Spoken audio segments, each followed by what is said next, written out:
fire on the ocean, the floating of a poison in the hay.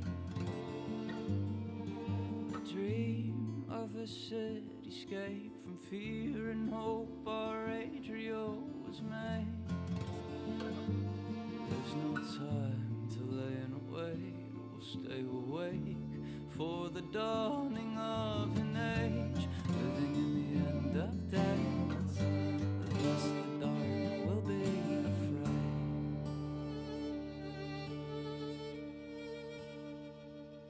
Meeting in the dead of night, two ships circle and align their passing toward. Tether ropes along the sides shine their lights onto the future they behold.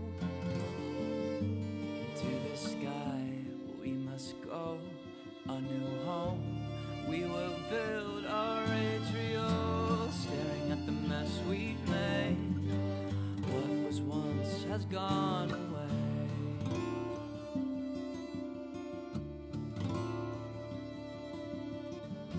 Living in the end of days, of us the dark will be afraid.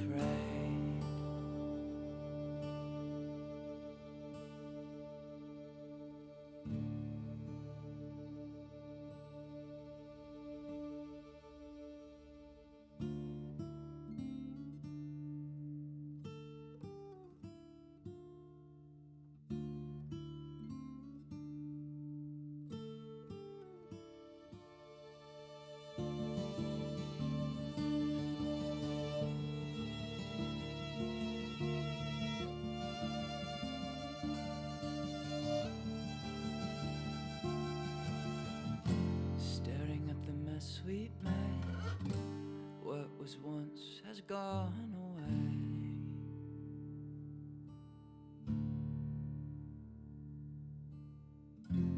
Living in the end of days, of us the dark will be afraid.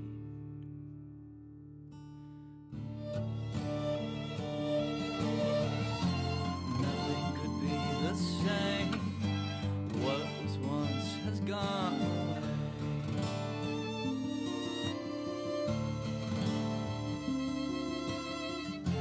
Living in the end of days, thus the dark will be afraid.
fire on the ocean, the floating of a poison in the hay.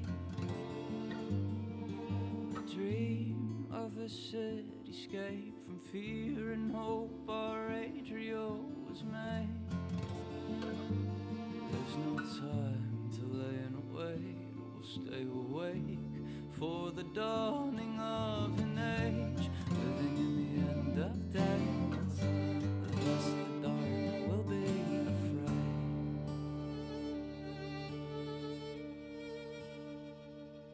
Meeting in the dead of night, T-shirts circle and align their passing toward.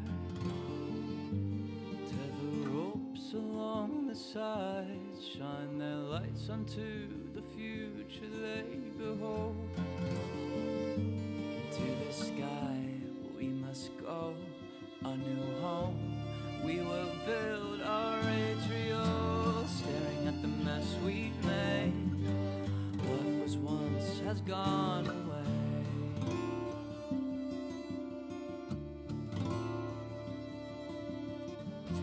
Living in the end of days, of us the dark will be afraid.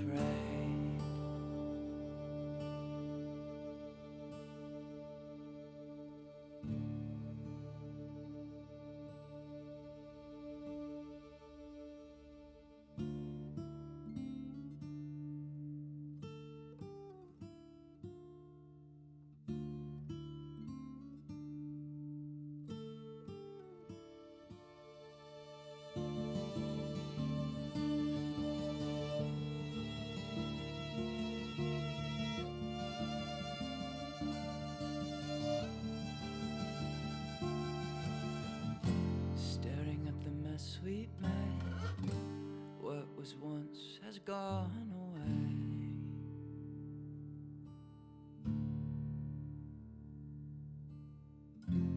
Living in the end of days, of us the dark will be afraid.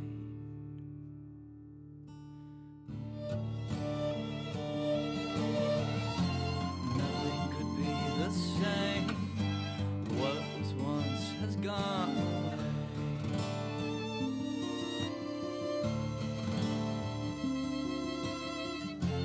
Living in the end of days, thus the dark will be afraid.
Whoops. We're good, John. Go. One isn't properly cooling. Oh no, I'm going to have a look at. John, you alive? John.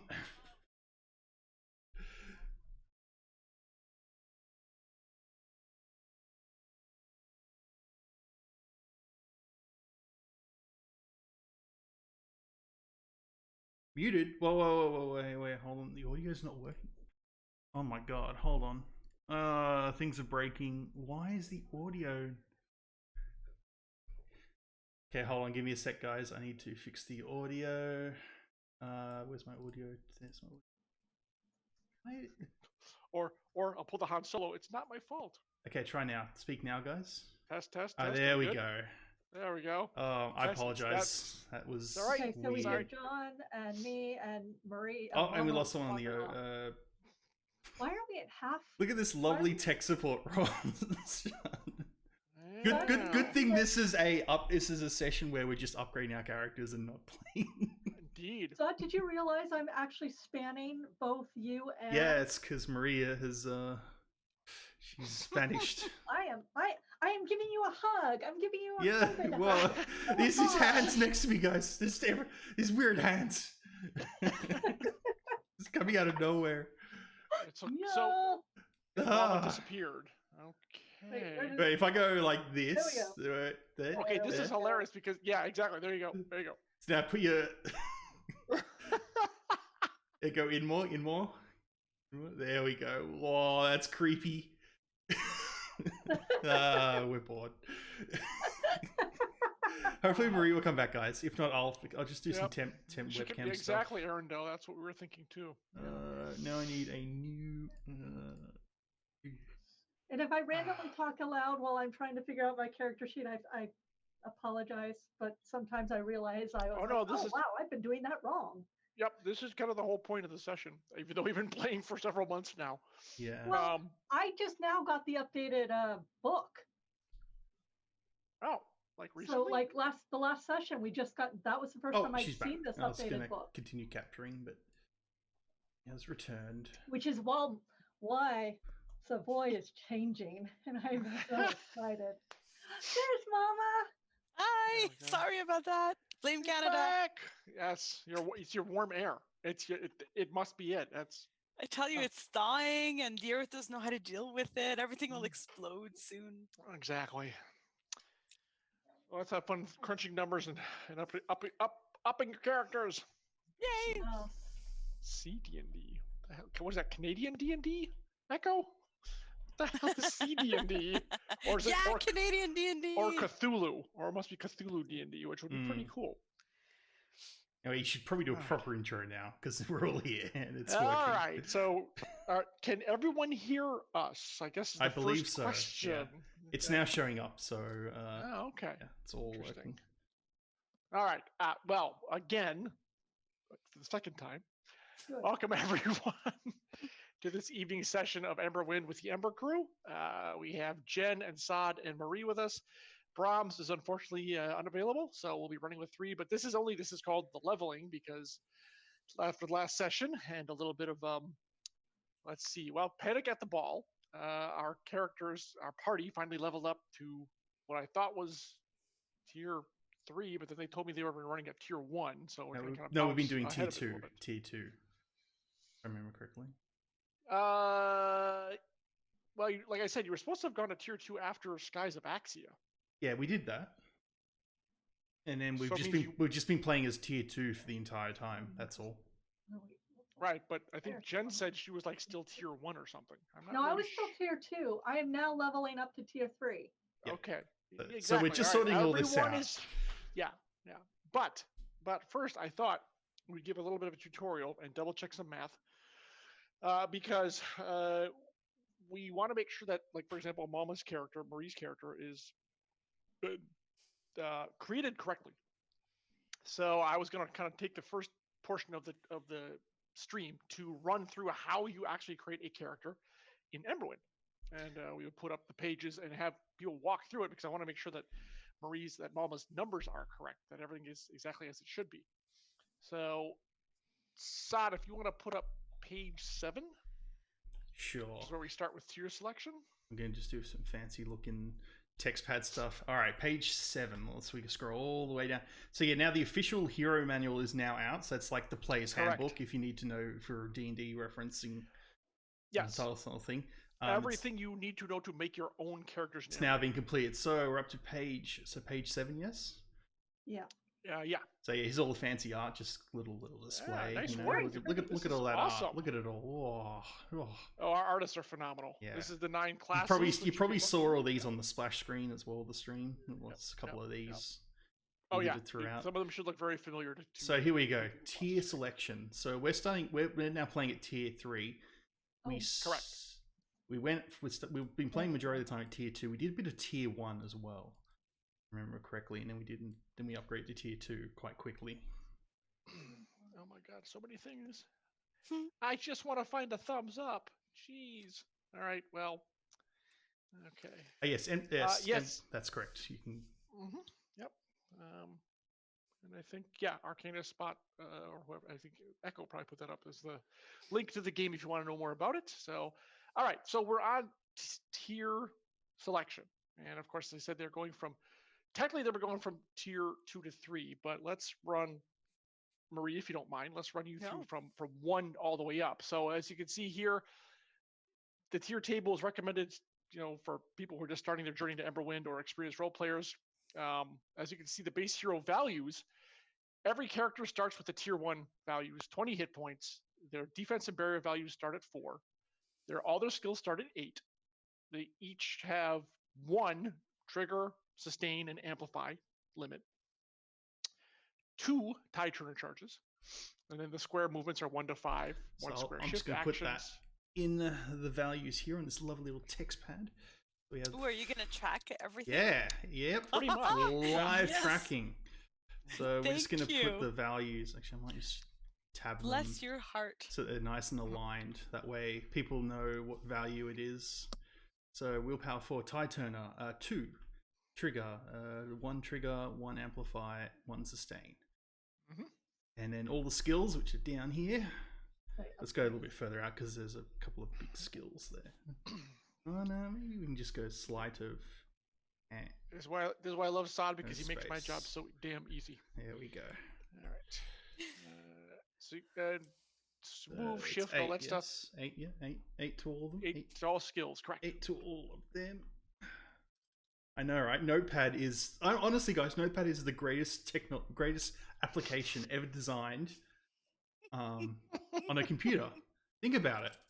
Oh, I just can't believe you can do this all here. I could literally write. Awesome. I could literally write code in here and then run it using Notepad. I'm not kidding. Okay, that is pretty impressive. All you do is you just rename the text file to a bat file, and you basically can run a bat file, which will let you do all sorts of things. Did you get critical accuracy and penetration all down? It's all good. Yeah. Base cap rolls are was it 2 to C, and then accuracy. Actually, I put critical so they know. And accuracy. Yep, and you see that the last 3 down there are critical accuracy penetration, what I always call for a cap check by our noble heroes. They spell it right. I always forget. Penetration. Yeah, I keep going penner for some reason. Penetration. Okay, accuracy 10. Penetration of 5. All right, there we go. Done. So now what I want, if you don't mind, let's move to page 8. So right now, Mama's beginning as a tier 1 character. Okay. So, and I don't know, Marie, if you remember this, I think you said you had all your notes down for the your tier 1. If you're offensive, have we moved over yet, Saad? Yes, we're on the aspects screen. Yes, correct. Okay, good. So, what did you choose for your tier 1 offensive aspect? Steady. You choose what? I chose steady. Steady. Okay, so as we see there on tier 1 under steady, gives her +1 accuracy and +1 penetration. So okay, so I'm just going to put the note down here. +1. +1 accuracy and +1 penetration. Okay. Pardon me for having to look off screen, but I'm it's fine. Over at my second monitor, so if people are wondering. Okay, and then same for your defense, Marie. Defense, I chose vigorous. Oh, excellent one, vigorous. And down in the blue table, we see on tier 1, Vigorous gives her an additional 8 hit points. That's why she has so much health. Exactly. And also increases her toughness and resistance. Which I need. Toughness is +1 and resistance is +1. And is that both her barrier? Is that both her barrier values? Is that what that is? I can't recall. Yeah. I should probably. Do you want me to separate the barriers out? Yeah, would you? Because they're two separate. Sure. They're different things. So I'll put base stats there, and then I'll do barriers here. Thank you. Okay. And then last but certainly not least, she has the on page 9. We move to the aspect table utility. I selected Spirited for that one so that I could have more HPs. It's really pumped up her hit point pool, yes. If you're going to be a tank, you got to be ready to take the hits. Oh, super tanky. So she gets another +4 health at tier 1. Yeah. Correct. Yep. So there we go. I'm going to need that tier 3 ability. That's a beautiful one. It is. Okay. Alrighty. So we're going to skip that entirely. We skip that entirely. Blah, blah, blah. Okay, let's scroll down. This is if you do custom stats. Yeah, custom stats. You can, yeah. We do have an alternate method if people want to have a little bit more. I'm not going to go into that right now. There's the attribute system variant, which gives you a little bit more flexibility in how you want to create your points. But like I said, we're going to stick with the basic tier levels. I think it's just an easier way to do it. Yeah, and also as you do randomized gameplay, so if you want to have random stats, there's a system here designed for all that. If you're into that. So if we move to page 12, which is refining your hero's skills, occupations, and maneuvers, which is always fun. The first thing you'll dive into is a fairly exhaustive skill list with details about how they work and everything. And then what we list in Emberwind is a list of occupations, which is kind of a skill grouping. As you can just assume, and you're free to choose your own, by the way. You don't need to, but we pretty much exhausted. Like if you wanted to be your former life before you became an adventurer, you were a bandit, you were a burglar, you were a watchmaker, you were a saboteur, and they have kind of general groupings of skills you can pick. Like I used to be a bounty hunter. You can pick basically those skills what we thought a bounty hunter would be most likely to have abilities in. So Marie, you have a major skill at +6, and then 3 minor skills at +4. And where did you sink those points into? So we had I had selected the pirate occupation, but we switched out Intimidate to Fast Talk. Okay, which is also fine. Yep. So I'll just scroll down to where pirate is, which I believe is... It's the first column. There it is. Yeah. So that's the stats there, but we're switching it to Fast Talk, yeah? So let me just get the note. And that's, by the way, fine. Like, well, I'm a pirate, but I'm more of a charming pirate instead of a big brawny one. So instead of Intimidate, so it's plus, as you read up here, is it plus +6 to the first skill, which is the major one, which is Fast Talk. Mm-hmm. And then +4 to the minor skills, which is... Sleight of hand. Let me get them. Sleight of hand, because I've got to constantly alt-tab out and stuff, so just give me sleight of hand. Stealth, was it? Focus, actually. Focus. And what was the final one? Acrobatics. Acrobatics. Actually, a good one for pirates might be. Do we do it? I can't remember if we have. Or athletics probably, but acrobatics. In the rigging and running around and doing your Gilbert and Sullivan dances and all that stuff too. So it's just a good idea. Very important. Exactly. All right, done. All right, awesome. So move on to the next page, which is maneuvers. Now, our default maneuver for everyone is tumble. However, some characters, like Savoy, took a different maneuver. She took, I believe it is study? Study. Yeah. And let's see. Yeah, Hex Grid, we took the first one. Hex Grid default characteristics or special abilities table, although I'm limiting to you get to find out one thing about someone. You ask me a question, I answer it. So Jen and I worked out how that was going to work for her character. Marie, did you take a different maneuver or did you stick with tumble? I had taken Daunt. I don't really remember what we discussed here, but it doesn't really make sense because it's an intimidation check, so it made sense for the original pirate bill. I was wondering if I could take Feint instead, which is a sleight of hand check. Sure, I will allow you to switch that out and take Feint. Yeah. Feint is a sleight of hand check. Make a skill check. If you succeed, so I'll just put up here maneuver. You get +2 accuracy on your next action. That certainly seems like a very Malma-esque thing to do. That's what I figured. Absolutely. Yep. Okay. And also, let's see. It does take a fast action. So, but it's not too terrible. Yeah. So it might be handy when the chips are down, or. Okay. And then let's see. I think the next would be equipment, and I think you're all pretty well. Let's run through your weapons and make sure, because that also can modify your cap scores. And of course, we know Mama is the big mace, correct? Yes, the mace is her main one. Yep. Right. She does have an axe also, but the mace and a crossbow. So the mace, you have a one-handed mace, is that correct?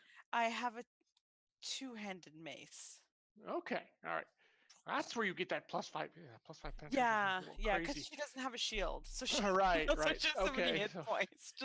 Just like whack away. All right, so if you go to page 17, which is where we are now, the mace two-handed gives tier +1 d12 versus toughness. So right off the bat, Mama's whacking for 2d12 versus toughness. It has a range of 1, so she has to be right next to them because it is a melee weapon, and it gives her a just amazingly +5 to her penetration score. So then we just add another +5 here. But that has to be mace, because if she's switching to like the axe, however, that does different things. And I think we kind of need to retool the character sheet to give, if people, because you can carry multiple weapons. There's nothing that says you can't. But that modifies your cap score. So now her penetration suddenly shoots way up for the mace.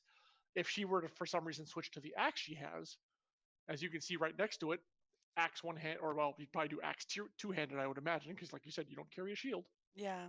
That does, again, tier +1 d12 plus toughness, so 2d12. But this one gives her +1 critical, which is kind of a big deal, -2 to accuracy. The axe apparently is a bit unwieldy, and +2 to penetration. So her accuracy goes down, but her ability to penetrate. The only thing is that one's a little tricky because the penetration can never really be higher than your accuracy. So that one's a little bit of a trade-off. You better have a really high accuracy to make sure it counts. Mm-hmm. Yep. So that's where we are there. Let's see. You have armor. What kind of armor do you have? I have the heavy armor.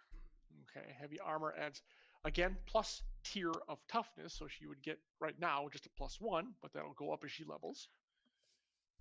All right. We should put a +1 there. And I have a crossbow as well. I can confirm, because I talked to you about switching to bow because you get more accuracy. Because right now, your accuracy and penetration are both the same value. So if you get more penetration, then you doesn't actually increase your accuracy to hit. You still have to roll. So you're kind of wasting that +2 of penetration. Okay. Yeah. I can rock a bow. I can rock it. Okay. So if we give you a bow, actually, let's do. But like a cool looking bow. Ranged. So bow is what was it, D8? And thank you, Echo. Yeah, they're both bow or crossbow is D8. Yeah. Thank you, Echo, for putting out the stream tweets and other stuff and all that fun stuff. So the bow now gives you +2 accuracy, so that means your accuracy is now 13 and your penetration is now 11. Well, with the bow, yes. Yeah, with the bow. I see Arv has joined us. Hey, Arv. So he's also learning how to make a character in case he ever needs that ability. So Arv, of course, was in the first group when we first played Skies of Axia on his channel. Yes. I ran this with him, and it was a good time. So, yep. He also played a what's Savoy is? He played Ardent. Rook, Ardent, isn't it? Atlanta? No, he was Atlanta. Yeah, that's correct. I keep thinking Ardent, but it's Atlanta. It's very gravelly Rook voice. Yep. All right, I think Ardent is all fire. Yeah, Ardent's the spellcaster. Yeah. Right. Probably put some okay, music so or something. let's see. Then we have page 18 is step 5A, filling in your hero cards, the aspect version, which is the version we're using.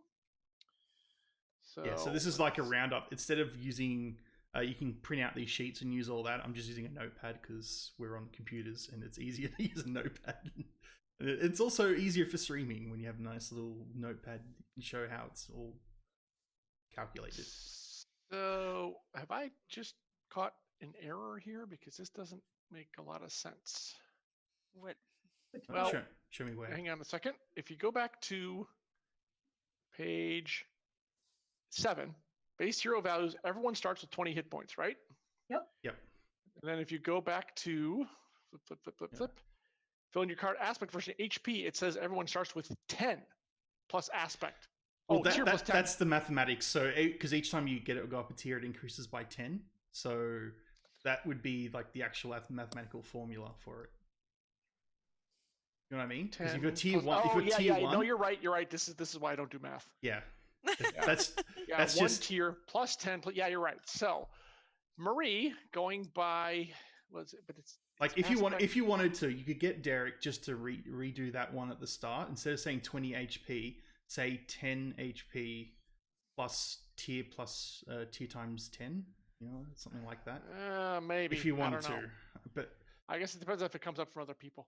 Anyway, so let's see, 10 plus your aspect. Where are we? But you took 2 aspects, which gives you what, a total of 12, right? Yeah, so she got a bonus. 4? Oops, I've gone way too far. So her health is currently 20 plus 8 plus 4, so she has 32 hit points at tier 1. Correct. Okay.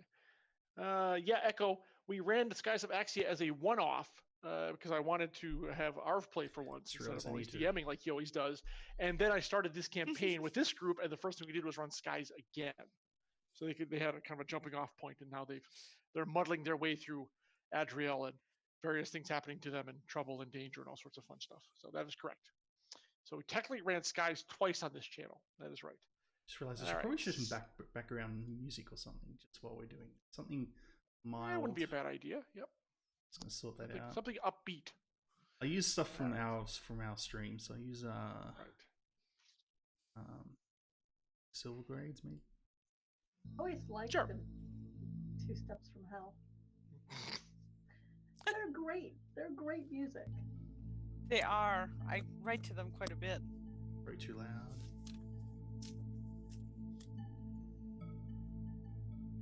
Yeah, it's probably too loud. All right, let's continue. So then we have toughness, which is a base of 4 plus any changes from aspect, and then equipment, and of course you have armor. And I think did you get let's see, toughness? Did you have? I think you did, right? Let's see, wasn't it? You chose your defensive one gets a +1 to toughness, and then armor gives you another +1 right now because you're tier 1. Exactly. So you had +2 on that. So that should be 4, 5, +1 for aspect, +1 for equipment, gives a toughness of 6 right now. Is that correct, Zod? I think my number is correct. So 6 toughness, 5 resistance, 4 dodge, 4 will. Yep. Okay, and resistance, you got a +1 for resistance as well. What'd you say dodge was? Dodge 4? Was 4, yep. Yeah, because none of her aspects changed on that. None of your equipment changed on that. And willpower was... willpower is also 4. She hasn't got anything to change that. Very physical. Not so much. Well, dodge is technically a physical skill. All right, and then we already did the skills, which was +6, and then 3 +4s, which we already talked about, and then +2 points per tier above 1. We're going to get that into a second. And then running through the combat scores, critical, of course, is 2 plus either your aspect and or your equipment. And I think we had, well, if you use that 2-handed axe, like you said, you'd get a +1 to your critical score, but only when using the axe, obviously. Accuracy 10, which is your minimum to hit, as we all know. It's 10 plus aspect and equipment, and that score is now what? 13. Sod. And that's using her mace? Yep, so the +1 is from steady, I believe. And then the +2 is from the bow. Right. Steady aspect. Yeah, but if she was using her mace, that would go down to 11. If she moved to an axe, she would lose 2 accuracy. So she would actually go to 11. Right. Yeah, exactly. Hang on. No. Ah. There we go.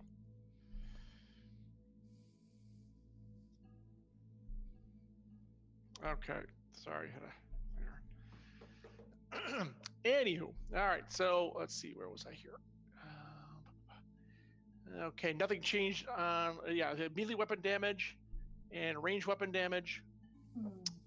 Your tide turner charges didn't change at all, so Oh wait, your penetration. Now that one actually shot way up with the mace. Yes. So to like what? So if she switches out of her axe, she'll lose 5 penetration. But she'll gain. She'll lose the 5 penetration. She'll lose 3 penetration because the axe has 2 on it. Right. And she'll gain 1 critical. So critical will increase to 3, and her accuracy will drop from 13 to 11. Okay. All right. So there's that. Excuse me. Let's see. Tide turner charges didn't change. You got no extra ones. At least not yet. And we did melee weapon damage, range weapon damage. So Mama, of course, is always well armed.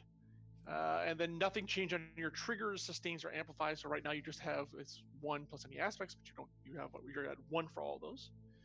And let's see, your base actions did not change either. So your move still goes from only 1 to 5 squares. Your shift action is 1 square. Your maneuver, you've now taken feint instead of tumble. And then your base melee attacks and base range attacks, of course, go from your whatever weapon you happen to be using. So that, in a nutshell, is a tier 1 character for everyone. So that all makes sense. That took 10 minutes, and bam, you can start playing. Well, exactly. As long as you know the skills, you can start playing. Like you can even just read off the skills from the book while with these stats, and you can run. Pretty much. All right. So now it's time there are some nuances that are actually really important to understand that I'm suddenly understanding. Mm-hmm. Such as? Trigger limits and amplify limits.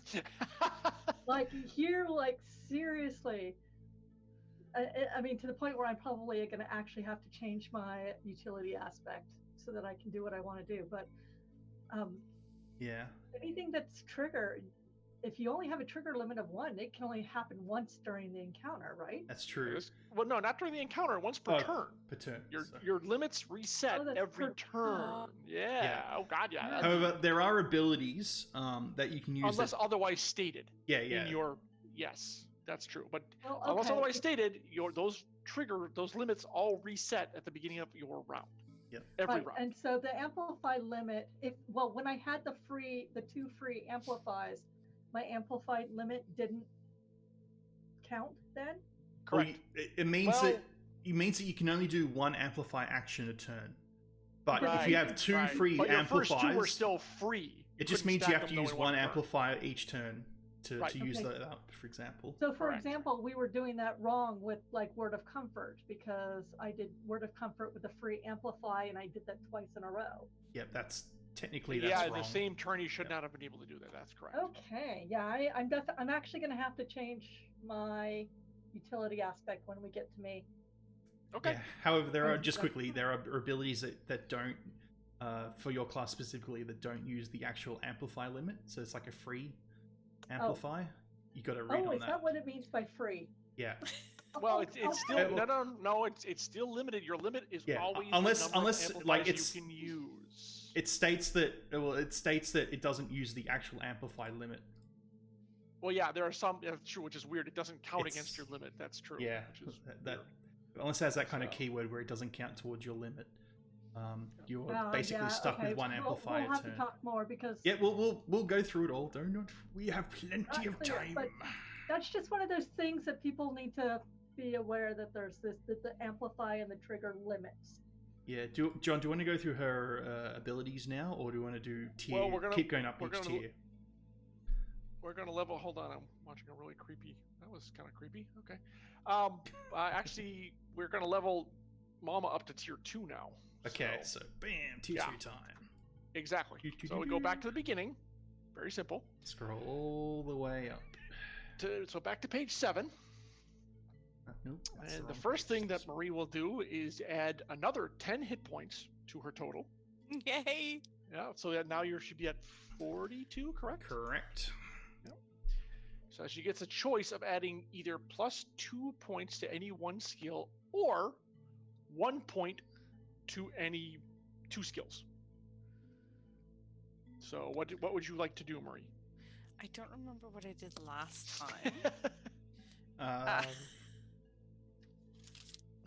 What were my stats like? I should Let be me able to see if I can find it. Thank you. Because those are just my basic skills, like sleight of hand and stuff like that. Let me try and find it. I think I might have it on the macro section. Yeah. Skill check.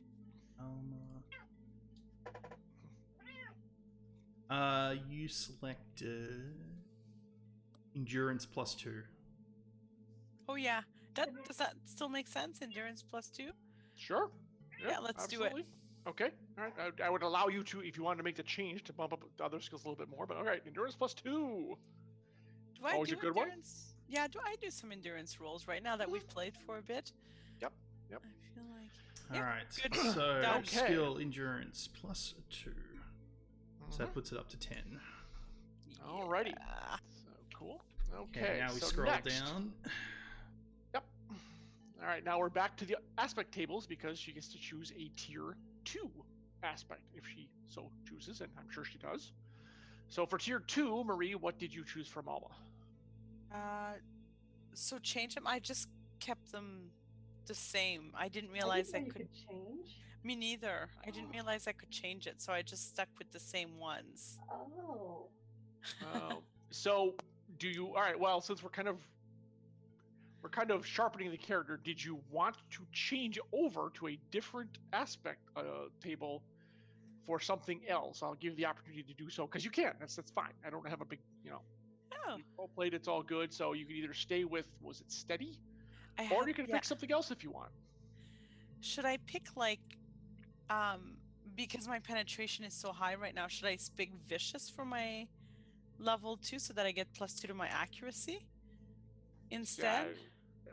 I mean, yeah, because steady at level 2 is not going to really help you very much. I would either do, deadly or vicious or precise, one of those two to boost those up. So any one of those I think would help Malma become an even deadlier fighter than she already is. But it's up to you as to which one you want to try. I'm gonna go for, because the +1 critical, that's like gives me a different number of dice that will give me a critical hit, right? So No, it only gives you your cap, your C goes up 1 from I think a 2 to a 3. okay, let's go vicious then for +2 to accuracy, Okay. because I feel like he'll help more. All right. So overall. she's now selected vicious for her tier 2 offensive aspect so that table. means her accuracy has increased by 2. Oh, that is so much fun. Is now 15. Wow, that is crazy. So Malma will hit on 75% of her attacks. That's nuts. All right, moving That's on all to she wants. Yeah, to beat on fish. I know. Okay, moving to the defensive table. What would you take for? And again, you can either keep with vigorous, which is a nice one. That's not a bad package, or you could move to something else if you so choose. Yeah, I'm gonna stick with vigorous. Big surprise. Good thing I was sitting down for that one. So another +8 hit points to her total. Sarcasm. All right. Like you said, tanky gonna tank, so it's all good. So that puts her up to True, 50. right? Yep. So what is she up to now? 50 health. It just means I get to beat on her even more, so it's not a problem. Yeah. And then toughness and resistance also go up another point apiece. So she's really beefing herself up that way. That's good. This also leaves her dodge and willpower weak, so I get to send creatures that'll attack her on those problems. So, it's maxing the characters and providing a challenge for them. So, yeah, that's what I do. That's what the GM does. Yes, she's very specific. She's not going to go for a little bit of everything. She's targeting. Yep. Hey, Lone Wolf. Yeah, and yes, tank all the damages. Yeah, Mama has taken her share more than once. That is very, very true. Exactly. Bring it. And finally, we move to page 9, which is the utility table. Well, let me see if I guess what she's going to take here, because they're pretty much across the board, unless she's going to switch it up. No, there's no switching it up. You know there isn't. So Spirited, another 2 points, puts her at 52 points. We've broken the thing. Oh no, we have to go below. You okay? It's fine. No. I'm saying the notepad. I've gone past the limit. There's so many hit point bonuses that it goes off the screen. Here, I thought she was going to take Swift. Silly me. What was I thinking? All right. I thought about it so that I could get to the bad guys faster, but there are things that can make them come to me, and I'll just work with those. And it's funny. I'm not sure if a lot of players have have looked at the swift actions, but +1 square, 1 to 6 move actions can actually make a pretty big difference on the battlefield. It can, yeah. You know, and then if you take like tier 3, you'd now be moving up to 7 squares, and that's a huge thing, which can also get you in trouble if you're ahead of the rest of your party. But that kind of movement across the field is really kind of amazing. So For the squares to shift action, that one I was a little bit confused. It basically means that you do add, like I could move 6 squares instead of just 5. yeah, and then the +1 square to shift means you could move 2 instead of 1 for your shift, because it's +1 square to shift actions. So it basically doubles your shift movement. For a fast action, you can move up to 2 squares around. Oh, so fast action 2 squares and then slow action 6 squares? Yeah, if you were to take swift at tier 1 and 2, that's correct. Oh. Mm-hmm. And so the shift actions, those are, yeah, that's the fast action one where you can only move 1 square. Correct. And that becomes 2 squares instead. Because that's one of the things I was considering, just talking it through here. That's one of the things I was considering, because one of the things that makes Mama powerful is her melee attacks. Yes. So the more I can get onto people so that I can smash them in the head. Or any part of their body. I mean, you're not just limited to the head, but yes, that's true. But, you know, preferences. So that was one of the things I was considering. So is it worth having just 2 more HP or having 1 more fast movement?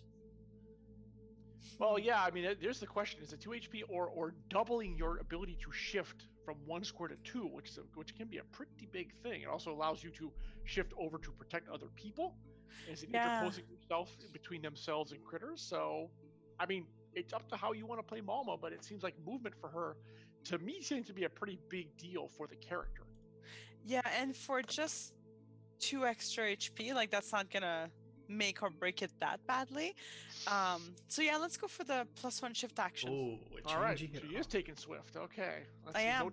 Note to self: get in character, get in a scenario where those 2 hit points will make all the difference in the world. Okay, no problem. Okay, I'm gonna take that off.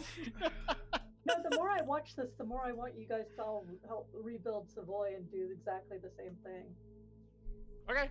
Because after I ask a couple of questions, because we can do that. That's not a problem. You guys have played enough to have an aspects of the character, and this is kind of the whole point, because I know you can, after each combat, Emberwind gives people the ability to swap out any tier level skills they have for other ones. And like, this one just wasn't working, I want to switch to something else. It's a very flexible system, so absolutely. Okay, so that is done. So now she's more mobile, which could be pretty cool. Yeah. All right, flip past that. Let's see. Again, now you added your points. You added your 2 points to endurance, so that's done. We're all set there. That doesn't change. Also you're not changing your maneuver at all. That's staying the same. So, the only thing that changes now is the equipment, because of the tier up, because we're tier 2 now. Yes, now she's doing even more damage, which is scary when you think about it. So now her mace does 3d12 damage versus toughness, and her axe also does 3d12. And the bow is now doing 3d8. So yeah, damage is going to increase across the board on all of those. you're hot, you're heavy.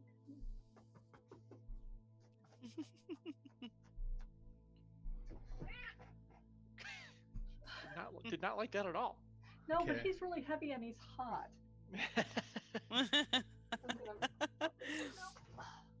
All right, and then once the weapons are added, then of course another point is added on, because heavy armor gives another. She's tier 2, so you add +1 to toughness there as well for her defense.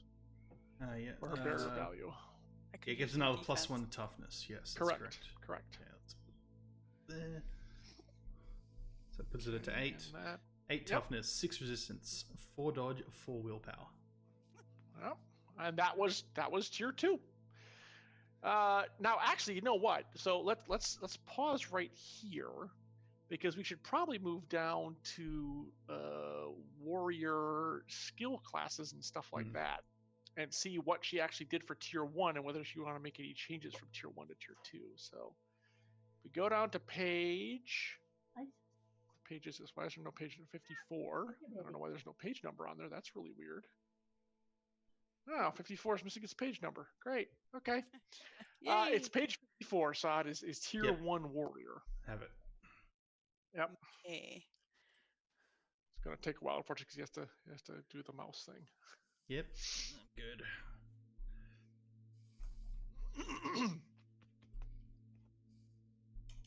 Probably should have done this part, the traits and actions and tide turners before we went to tier 2, but we'll just play it by ear. Yep. All right. So you got it. Yes. So this is the tier 1 actions that are available to a starting warrior. So, and I'm very annoyed because they took something away that I thought was awesome, which is heavy grip. But apparently that they did not make the Yeah.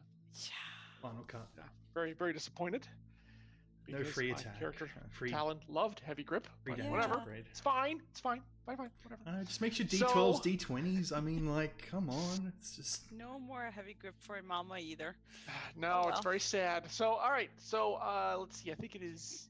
Is it 6, 8? How many? 6, I actions? believe. Thank you. And then 6 2 tide tide turners. turners. So, of the Yeah. class traits and class actions in tier 1, what did you end up going with, Mama? So I have powerful. Okay, which is a classic. Yep. And Kicks up her penetration even more. Alright, so we have to up change the, that now. So penetration is Yeah. now +2. That puts it at 13. And her That's across damage the board, yep. increase is tier +2. So she's tier 2, so it's +4 damage. Right. We'll just go right to kind of. You just keep that up as at your current tier, exactly. Yeah. All right. I believe you've done Staccato Strike more than once too, if I'm not yeah, mistaken. I have staccato strike because I Okay. quite enjoy it. It's nice as a fast action to give it Oh a yeah. back. Yep, exactly. Yeah, Okay. give you that full melee attack for basically a fast action. Yep. As people will notice on the screen if they're following on, that's an amplify, which means she can use that once per turn because she has an amplify limit of 1. All right. So moving on. So I had taunt as one of my actions. Yes, which you've used very effectively in many combats, right? Yeah, to keep it away from squishier party members who do massive damage but can't take massive damage like she can. Yes. So that's all actions by target foe that target another hero. Target you, the warrior, instead until your next turn. Yeah, exactly. It's painful but kind of fun. Yep. All right. So that's 3 of them so far. I have shove, which I quite love. Which you've also used to great effect as well. Yes, which is an auto hit, and she basically just be able to push target combatant up to 5 squares directly away. Yes. That is such a useful skill. I know, I love it. I absolutely love it. I don't think I'll get rid of it. Okay. All right. It's I the had- perfect skill for ship battles. That's all I have to say. Right? Off you go. Just push everyone off. I had deflect. Okay, yep, that's another one, right? And that's a trigger, so she can use that once per turn if a hero takes damage from a foe's action. But she has to save that to use on the foe's turn. That is one you save to kind of take less damage, but that happens on the foe's turn. She has to, Also, just she remember, has to hold an action. you don't have to have skills that use your trigger, sustain, and amplifies. Like, you don't True. have to, but it can be useful to have them because there's a reason why those functions are in there. And because they're very powerful, some of them. Yep. So sometimes Yeah. it's good to have one of each. Sometimes it's not. Sometimes it's better to have 2 of one or one of none of the others. It's mix and match. You can always change it up. So So that's 5 out of 6. So what was your 6th one? It was heavy grip, which is gone. It was so. our classic so you need to heavy pick a grip. new one. Moment of silence. Yep. Well, we might as well move to tier 2 in case because she's gonna get a Yeah. whole new list. The thing with Emberwind that you have to remember is that your slots don't add, so she's got to drop ones from tier 1 and pick others from tier 2 if she wants to start focusing her character. So let's leave that slot open unless there's something you feel in tier 1 that you wanted to have, but you're going to move off and take something else anyways, probably. Yeah, probably, yeah. But then you have 2 tide turners from tier 1. So which ones did you take from that? So I had unstoppable force and charging strike. Yep. So and both of those are terrific. That's all good stuff. Especially Unstoppable Force is a real winner. Absolutely. Oh yeah, that saved me quite a few times. So yeah, that one battle where we got like the TPK. Yes. I mean, it didn't save me, but it just dragged it on. Kind of and prolonged on. the agony. Yeah. All right. So now let's move to tier 2, which is page 55. So the next page up. Now here's where Marie's choices get a whole lot wider. because we're doubling. There's 2 more class traits. There is 8. Wait, 1, 2, 3, 4, 5, 8 more class actions.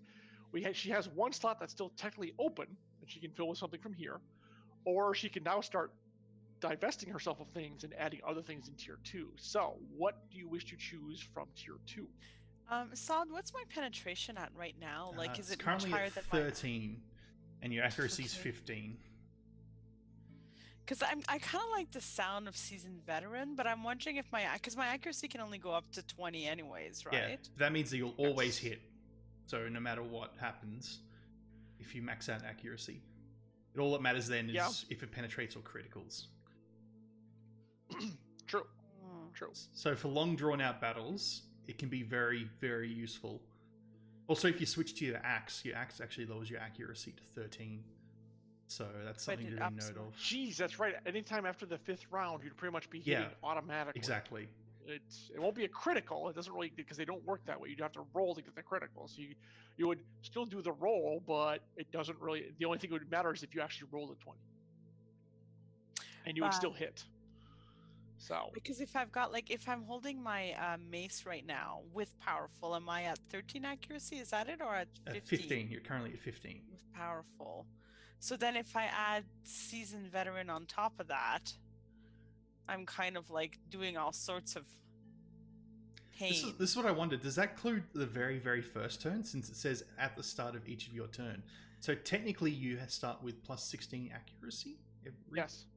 So, Yep, yeah. The moment your turn begins, the +1 goes into effect. So yeah, basically she's automatically getting on the first round of combat. She's at 16, and it just goes up from there. That's correct. So technically within like 4... Because the first turn's usually the first turn to shuffle your party around to get them in positions. There's usually very little combat. And then the second, third turns after that is when the combat happens. And you'll have 17, 18 accuracy, which means you pretty much will never miss. Yeah. Exactly. And then if I get the extra attack, Yep. That I can Uh, give, yeah, for example. yeah. Mhm.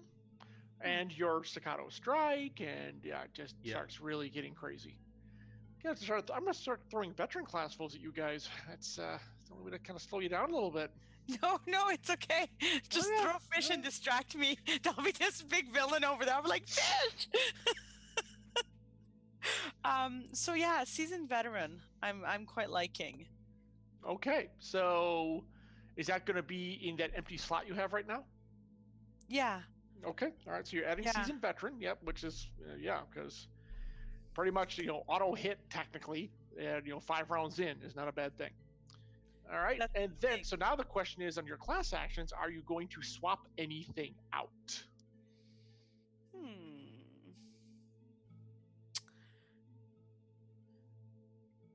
Is there anything that's super cool?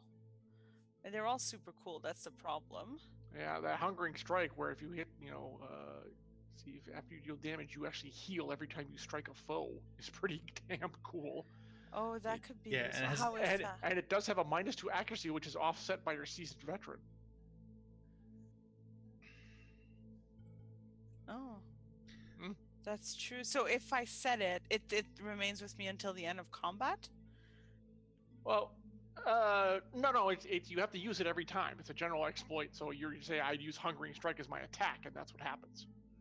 Another option is because you currently don't have a sustain ability, so you could get Obsessive Fury, which basically amplifies your damage by currently 10. Each hit will do 10. But when you lose the Obsessive Fury, you take 10 damage health. Or when the target foe becomes fallen. So it'd be like a very focused ability against a specific target. Almost like a berserker rage in a way. Yeah. And then you have the downside effect when that foe falls. That's kind of cool too. Yeah, exactly. 5 times your damage, so that's cool. That's a ranged. I mean, like, you really hate fish. I mean, like, this would be fish. Kill the fish. Well, that also means that Obsessive Fury would work with your ranged weapon and your melee weapon. So there you go. That is true. Yeah. Oh, Because it's all damage dealing actions. So you start with you start with your bow, and then you rush in with the mace and clobber them over the head. And there it is. Yeah. and so it ends when it's not sustained. Yeah. So when the target yeah, foe, either when you drop it or the target foe becomes fallen, basically. Yeah. yeah. Or So, again, when you become fallen, it's the same thing because your sustains all end when if you happen to drop. But if you have to drop, you have bigger problems on your plate. So like in game action, if I see a big bad and I'm like I'm gonna mess with them, so then I activate Obsessive Fury, which is a slow action, Right. and then I attack. I get the extra damage. basically, you keep sustaining it every turn from then on for free And it because doesn't cost me- it's it doesn't a free cost you action? anything. Yeah, Right. because And to then, sustain on something round is two- free. Yeah. Yeah, correct. And by the way, that damage is to all your actions. So if you hit with 2 or 3 attacks around, you're doing the +10 on Yeah, so every that single includes on attack. top of your accuracy because you're always going to hit. That means you're always going to do an extra 10 damage Yeah. regardless at a minimum. Hence my statement for the veteran class foes I'm going to start bringing in for you people. So because your damage is going to get super crazy. That's super one fast. option there. There's Yeah, also except I can't dodge worth then. So you're gonna take me out with like one hit. Yeah. You got 50 or 48 hit points. You'll be fine. I'll be fine. That's right. Okay, let's go Obsessive Fury because I can see in certain situations that could come in handy. Okay, so what are you dropping then to make room for that? What did I have? And here's the trade-off. That's the tough one. Yeah, exactly. So I have Shove and Taunt, and I had Deflect. I'm gonna drop Deflect. Okay. All right. So you're dropping deflect from tier 1. The one And- defensive thing. Yeah, you see, you're obviously going on the offensive. Yeah, and picking up Obsessive Fury from tier 2. All right. Also, then the other question. I just know you picked up Seasoned Veteran as well. Did you want to make any changes to your Tide Turners you have access to, since you have access to another 3 of them here? See, I liked Blade Rain a lot, so I'd like to switch out. And with that one with Obsessive Fury, it gets even crazier. Yeah, I'd Yeah, like to switch out Charging Strike for Blade Rain. All right, that makes perfect sense. Yep. So yeah, so she dropped the Charging Strike from tier 1's Tide Turner and picked up Blade Rain, which allows her to do even more crazy damage for tier 2. So there you go. All I right. want tears from the enemies. All the fish will weep. Well, they'll be too busy bleeding to cry. Let's be honest. So Their blood are like tears to me. At this point, I think you'd be able to probably one-shot kill if you run into any of those slaughterfish. That was if you run into any more of those, I think you'll be batting them out of the air like a baseball bat. It's terrible. All right. Boy, I'm gonna protect you so good. All right, now let's head back up and go to Okay. tier 3. Exciting. Alright, Which, yes, this is the new stuff that everyone just reached after the end of last session. So we go back to page 7. And we Alright. see that we'll run Malma through it first, and then we'll go to Savoy, and then we'll go to Assad. We'll go to Laureate. So tier 3 advancement off the bat. And I'll wait till you get there. Yep, we are ready. Okay. Again, another 10 hit points added to Malma's, so she buffs up even more. Now it's 60 Alright. health. Okay. By the way, you took off the 2 hit points because she took Swift instead. Correct.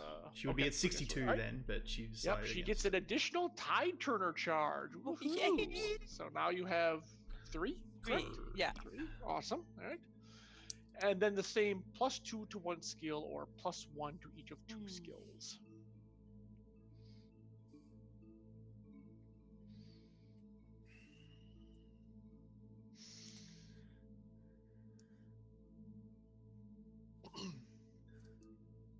So you got to pick some skills, Malma.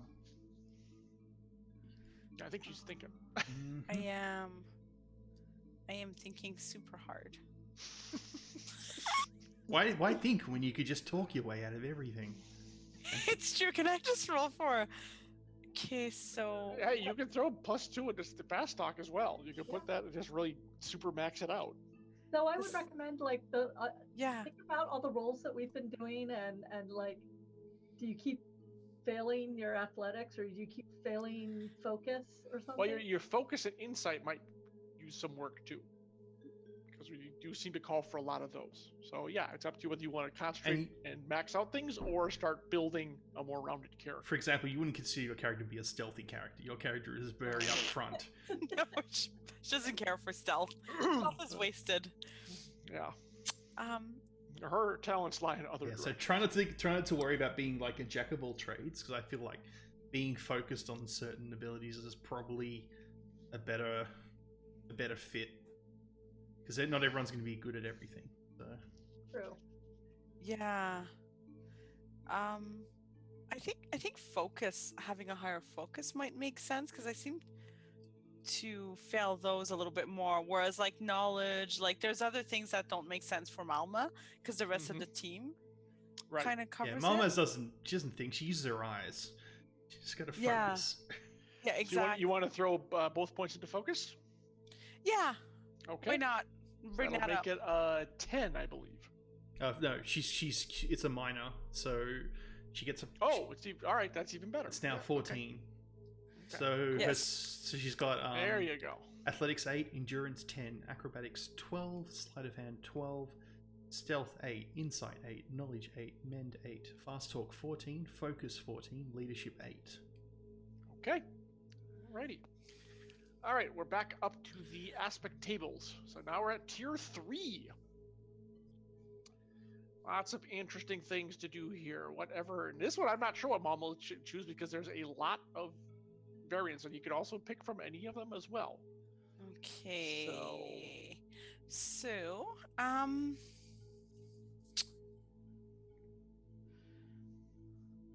that's interesting.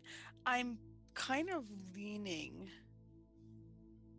Oh, some of them are so good. Yeah. it's so hard to pick this tier. It's also tasty. What's my penetration at right now? Your penetration is currently at 13. Now remember, currently you get basically start with 16 accuracy. You're always going to hit just about every turn.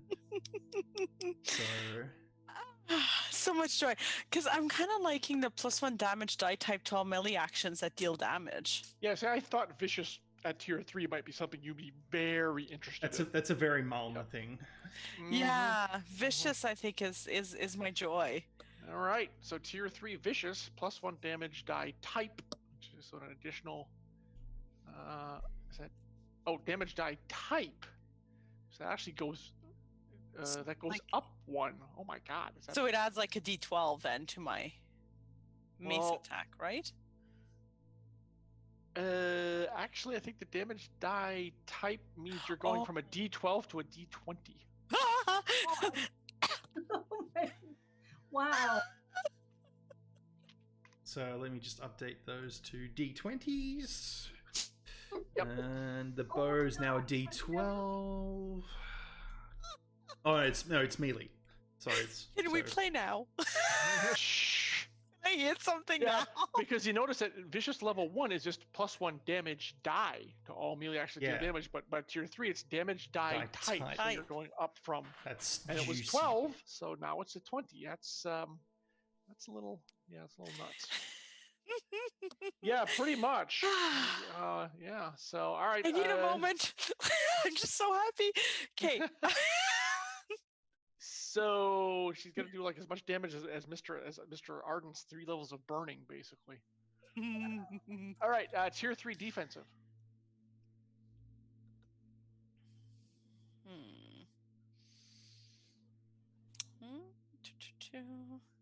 What are my values at right now? For like my dodge is like not great, eh? Yeah, so toughness 8, resistance 6, dodge 4, willpower 4. So you'll get a +1 toughness because you're tier 3 now from your armor, so it would be a 9 toughness there, just so you know. I feel like I often fail dodge and willpower rolls, like to a great degree. One I am rather proud of, in fact. Can I? So I'm leaning towards evasive. That's a good one. Also beef up your dodge, which would be kind of nice if you could dodge, more often than not. So, all right. So evasive is +1 resistance and +2 to dodge. I have a question. Sure. If it's allowed, just considering the build that Malma has had right now, for my tier 1 aspect offensive, would it be possible to do powerful instead of steady? Just because I feel like my accuracy will keep going higher.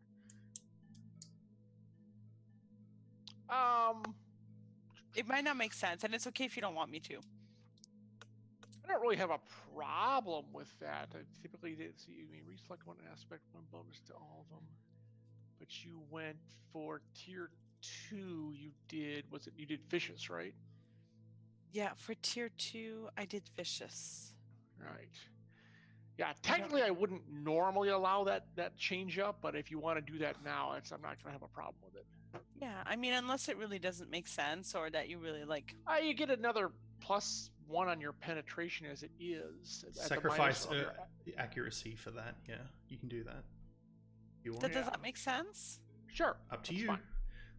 So changing over the tier 1 to powerful instead of, what was it, steady, right? Steady, yeah. So just take and then I'm that. taking, with the vicious, I get the +2 accuracy next, and then. Right. Okay. So it was powerful, vicious, basically. Okay. Yeah.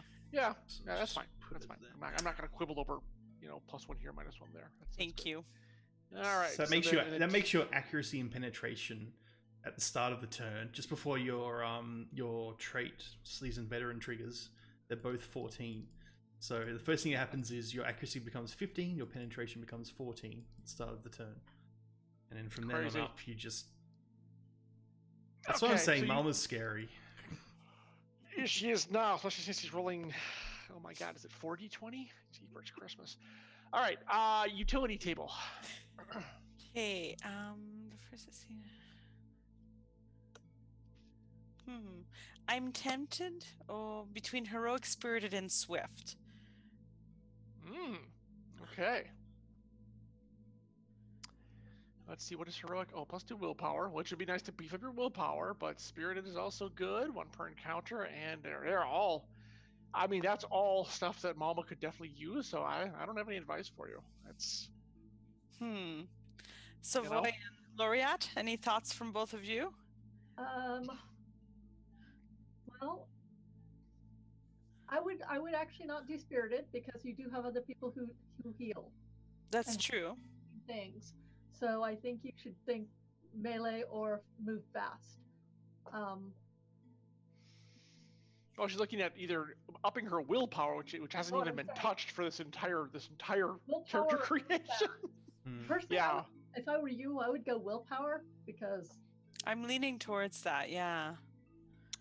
Yeah, because it is Malma's actually one of Malma's weaknesses. You already shored up your dodge, which was good too. So beefing that willpower wouldn't be a bad idea. Yeah.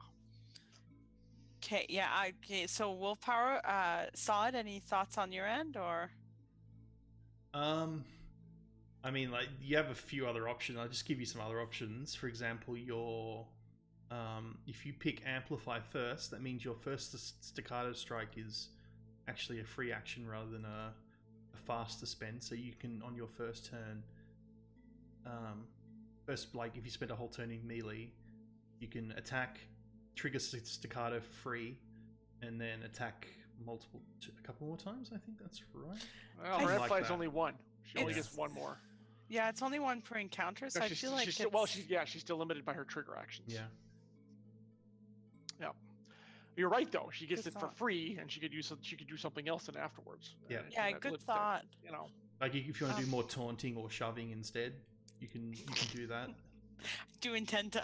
But remember, that's only once per encounter, whereas the willpower thing is a continuous. I have like the feeling in my heart that I'm gonna take even more blows, and John might be like a little bit like when it comes to hitting. So I'm gonna take the +2 to willpower. All right, heroic. And Malma, except when it comes for a dessert cart, is pretty strong-willed. So that is her Dessert weakness. cart. So yeah, exactly. Bring it. It's Bring over. Yep. All right. So now that makes her willpower 6. So the total is toughness 8, resistance 7, dodge 6, willpower 6. Nice. Okay, very good. Better. That's very better. good. Okay. All right, let's bump up. Let's see, and you already did your 2 points in. We did focus. That's taken care of. And then, so let's up her crazy weapon damage, which gets even nuttier. So that's right. So her mace right now is 4d20. 20. I can't believe I'm saying that, but it's true. And heavy armor Wow. actually makes your. I forgot to do it. But toughness is now 9 because of the heavy armor correct. tier. +1 for armor, and your axe also does the 4d20. So that's going to be interesting. The good news is, of course, you can still always roll on the roll low on those dice. So you can, it's 20 or a 5 or a 1 or whatever. Let's see. You're also doing 4d8 on the bow as well. Okay.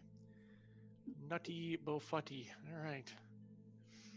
Let's see. And that puts Malma up at tier 3. Unless you want to change any tier 3 abilities out, you should probably go through. Oh, that's true. No, we got to go to tier 3. Yeah, let's up. Sorry. Yep, thank you. Let's head back down there to tier 3 abilities. Where the choices get even crazier. Oh, the choices are so hard. That's not fair. It is. It's very hard. I don't like hard. I want just easy, make it nice. Ooh, eviscerate. Eviscerate. Oh, I love it. Yeah, there's also the shattering strike one, which is a passive class trait. Every time you hit a foe, it's 1 stack of vulnerability. It just keeps going. And the vulnerability is applied before your damage is dealt too. Oh my god, so every time you hit them, they get weaker. And you actually deal 1 more damage technically each turn. Yep. On top of that, it stacks, keeps stacking.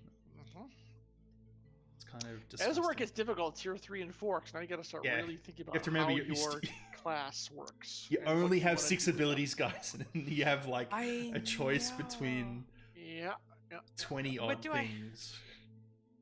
It's too hard. So right now I have out of the non-red guys, the class actions, I have shove, taunt, and obsessive fury.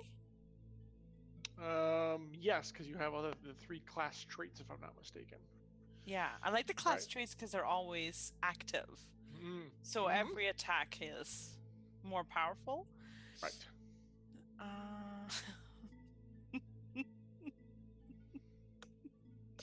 There's also Booming Triumph. When you hit a foe with a damage-dealing action, your next fast action is a free action, 1 per round. That is an amplify, but it's a free amplify. Oh. So that makes your Staccato Strike would be free. 1 time per round. But isn't Staccato an amplify? It's a fast action. It's a fast. Oh, wait a minute. Yeah, I think it is an amplified. You don't have the ability to use 2 of them at once. That's true. Okay, never mind. Not as effective. That's true. Okay. Oh my god. But it would make you let you shift around for free, for example, if you wanted to. I'm stunned she's not looking at Sparking Steel. Not only doing D20 damage for her mace, but also lighting them on fire. I feel like fire, though, is really Brahm's thing at this point. Everest has got the fire cover. I don't want to step on his territory of burning all the things down. All right. It's true. Okay, what is going on here? Oh, they're already posting clips from this session. That's hilarious. Ooh, eviscerate is what that was called. Yeah. Okay. Oh, God. That's so lovely. That's hilarious. Okay. Oh, man. Thank you. I appreciate you're getting the gold out of this. Yeah. Yeah, a lot of these seem very situational. You've got to think if it's mixed in with they would work well with other abilities in the previous tiers, more than being separate abilities.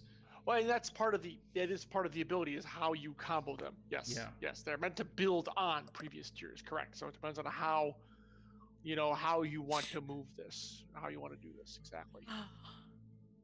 I kind of like the Shattering Strikes idea, but so a stack of vulnerability, walk me through how that works again. So vulnerability takes 1 off of the foe's barrier values. So their toughness and resistance, is that right? I think it's all.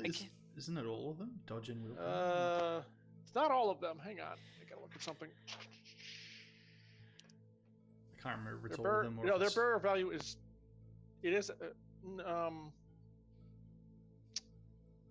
I think it's actually just... Vulnerability for them is just toughness. I have to dig out a character sheet to look it up. Hold on a second, because I don't quite remember. Down the bottom here, where...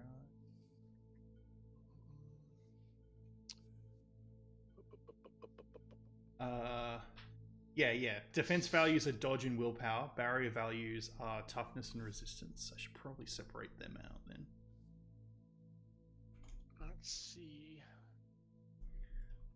I've got it on stream. Yeah, plus -1 to barrier values per stack, right? But they don't have a dodge. They only have toughness and resistance.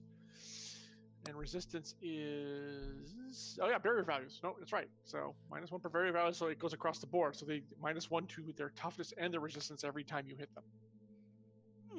So I could hit their heads more. Exactly. I do. And I don't want to.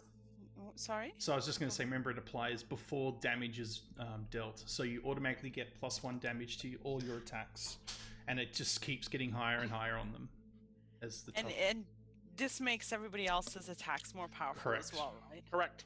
Yep. Until they get to 0. I think it doesn't go negative, does it, John? No, it only goes down to 0. You cannot get it. So if they have like 8 toughness, then you can boost that damage if you hit them 8 times, so that everyone does an extra 8 damage to them. For example, Pretty much every attack would be piercing, more or less. You just would go for maximum damage all the time. Because I think I want to keep just kind of talking through the logic here. I think I want to keep shove because that's proved very handy before, and I love shoving people off things. Yep. And I also think I want to keep taunt because it's fun to just shout nasty things at people, but it also draws attention to Malma if we're in a bad situation. Right. So those two are more passive in a way, but I want to keep them. Okay. I could get rid of Obsessive Fury. Because although I think it's very cool, it's a slow action, and I'm already dealing a lot of damage. Yeah. True, your D20s give you that power, so is a D10 really, or is another +10? I mean, on one hand, it's guaranteed damage. Yeah, it's plus. But plus on the other hand, 15 you're now. doing It's tier 4 D80 plus 6? 40, Like 40 that? 20 plus 4, and then if you'd had Obsessive Fury, that would be plus 15 on top of that. Or you can. Oh yeah, because Obsessive Fury goes up at tier 3. But remember, that's only against one target, so you'd have to. When you lose Obsessive Fury, you take damage, and you have to then activate You'd it be taking again. 15 points of damage too. Yeah. So there's a downside to that one. Whereas if I have Shattering Strikes, then I'm always giving them a stack of vulnerability. Yeah. Oh, actually, remember your damage actually is +5. My bad, because powerful. It's tier 3 now, so it's 3 plus 2. So you technically have 40, 20 true. plus 5 damage. And does my oh yeah, tier 2 damage. You know what? I'm kind of thinking I'll just go for the Shattering Strikes because Okay. I feel like the damage aspect is taken care of, and I feel like that way vulnerability will kind of feed itself and help the party out too. Yeah. And even if it distracts the bad guys into trying to heal the stacks of vulnerability, it makes them use an action that's not attacking us. Yeah. So our last Good fight point. was That's a a good trouble. We point. had trouble because they had high barrier values, and this would actually help alleviate that if they're vulnerable to it. So basically, technically, every time you hit now, you'd actually doing +6 because it reduces their barriers before dealing damage. Yikes. I'm feeling this. I'm just it's working. It's really working. I can hear the skulls crushing. I can hear bodies flying apart. Yeah, exactly. And the last things you fought didn't even really have heads, so there's that. So there you go. Okay, so no other changes. Is that all you're doing? I think so, unless somebody Well, has. or you have tie turners. Did you want to look at these tie tie turners and make any of those turners. changes? One free action to pull all hit foes into an. Oh.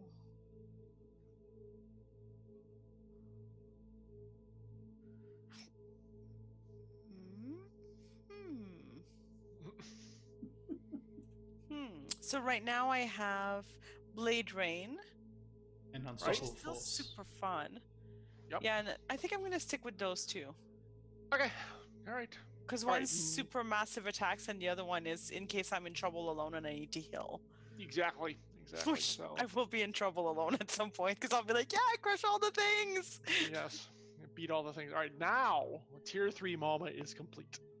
Da-da-da-da. Shall we go through it all? Yep. Yeah. So what does she Thank end you. up at, Sod, for everything? Okay. Base health is 60. Tide Turner's 3. Trigger, sustain, and amplify are all 1. She has the feint maneuver. She gets a +1 movement when shifting. Her defensive and barrier values are toughness 9, resistance 7, dodge 6, willpower 6. Just for reference, the aspects are powerful at tier 1, vicious at tier 2 and tier 3. The defensives are vigorous at tier 1, vigorous at tier 2, evasive at tier 3. Her utilities are spirited at tier 1, swift at tier 2, heroic at tier 3. Her skills: athletics 8, endurance 10, acrobatics 12, sleight of hand 12, stealth 8, insight 8, knowledge 8, mend 8, fast talk 14, focus 14, leadership 8. Her cap roll is a critical 2, accuracy 14, penetration 14. Her base damage with her weapons are her mace 4d20 plus 5 versus toughness. Axe is also 4d20 plus 5 versus toughness. Ranged, her bow does 4d8 plus 5. And so she has the extra abilities. For example, each time she hits, she deals 1 vulnerability to the target before damage is dealt. She gains +1 accuracy every turn, so technically her accuracy would be 15, and her damage would be +6 instead of +5. And that's it. I think that's the gist of it. So I'm sorry, why did you say her damage would be +6 instead of +5? Because it does the vulnerability stack before the damage is dealt. Well, yeah, but just 1 more point of damage goes through. That's all. It's not subtracted. She doesn't do +1 more. Just 1 more gets through the defense. Yeah. That's all. Yep. All right. There you go. She's ready to smash fish and take names. Absolutely. Yay! All right. So Jen, how do you want to proceed on your Well, first, Savoy? I since I just got the book in the last couple of weeks, I went through and I looked at a couple of things that I want to get, but I have some specific rules questions that will impact how you proceed. Yes. Okay. So go to page. What is that? 60. Page 60 is the beginning of the Atlanta. Correct. So, the first thing I'm looking at is the Muse of War. Mm-hmm. And it says your first 2 war song actions are free actions each encounter. That doesn't. That's not an amplifier. That's not a trigger. So they still run. You still run up against. Well, yeah. Like for example, let's see. War song. It's a general. It's a general. Let me find one that's not a general. Let's see. Are they all generals? All the war song ones look like they're all. Oh, there's a sustain on level 3. There's a war song. Blade Turn Aria is a sustain. That would still run into you. You're still limited by your limits. Your trigger limit, your sustain limit, your amplify limit. That's a trigger limit or sustain limit. Right. What limit does it run up against? The only thing would So the one that I'm looking at is Dirge of Weakness. That's the one that I'm really interested in. Okay. What limit am I counting? That one, you don't have one. You could even use that twice if you wanted to. Okay, that is the next question. Is like, if I took Muse of War and I went first, could I do Dirge of Weakness twice in a row? Yes. And is there anything that blocks weakness, the stacking of weakness? Like, do veterans have the ability to not take a weakness? Every foe is different, so it's a foe specific ability. If they, I don't think we've ever done any. Is there a cap on immunities? There might be a cap on weakness. I don't know if there is. Not so sure. Like there's a cap on. I know there's no cap on weakness, so you're fine there. So that's my first thing. So that doesn't actually affect trigger or amplify or anything. Okay. Right, because it's a general. The Dirge of Weakness is a general exploit. So you're right. It doesn't run against any triggers. Okay. Or amplify or any limits at all. That's correct. All right. The next thing that I'm looking at is the Atlanta Tier 3. Okay. Inspiring Presence. It's a trigger exploit, 1 check. I have a couple of questions about this. Okay. Okay, so if one other hero makes a check, they can alter the roll by up to 4 either way. Mm-hmm. One hero per encounter. So, Right. is that one trigger for all 4 people? No. It means it's going to be done once per hero. So, like, you can do each of us once. The target says one check, so it's one other hero. You can use it once per each hero per encounter. So the next combat if you took that, every one of those, your other 3 heroes, you would be able to influence one of their rolls at one time, plus or minus 4. Yeah, during the encounter, right. Okay, but that means I would need a trigger limit of 4. No, because your triggers reset every turn, so you can only just do it once every turn, basically. Okay, right. so right. So it's encounter, so it's once per turn. Okay, that's good. That So answers you that. can activate it on the 3 of us, like once every encounter, but you have to separate it out each turn because you only have a trigger limit of 1. Okay, well, right now anyway. Yeah. Then the other question I have is also on tier 3, Wrathful Shield. It's a trigger exploit 1 foe. If a foe targets a hero with an action, that foe takes 10 piercing. Right, and that's a trigger, so you can only use it like once around because you have 1 trigger. Is your trigger limit is 1, so you can use it one shot. If I wanted to do both Inspiring Presence and Wrathful Shield in the same turn, I would need a trigger limit of 2. Correct. All right, so then that definitely is going to change some things about my character. Let me see if there's anything else I wanted to ask before we started this.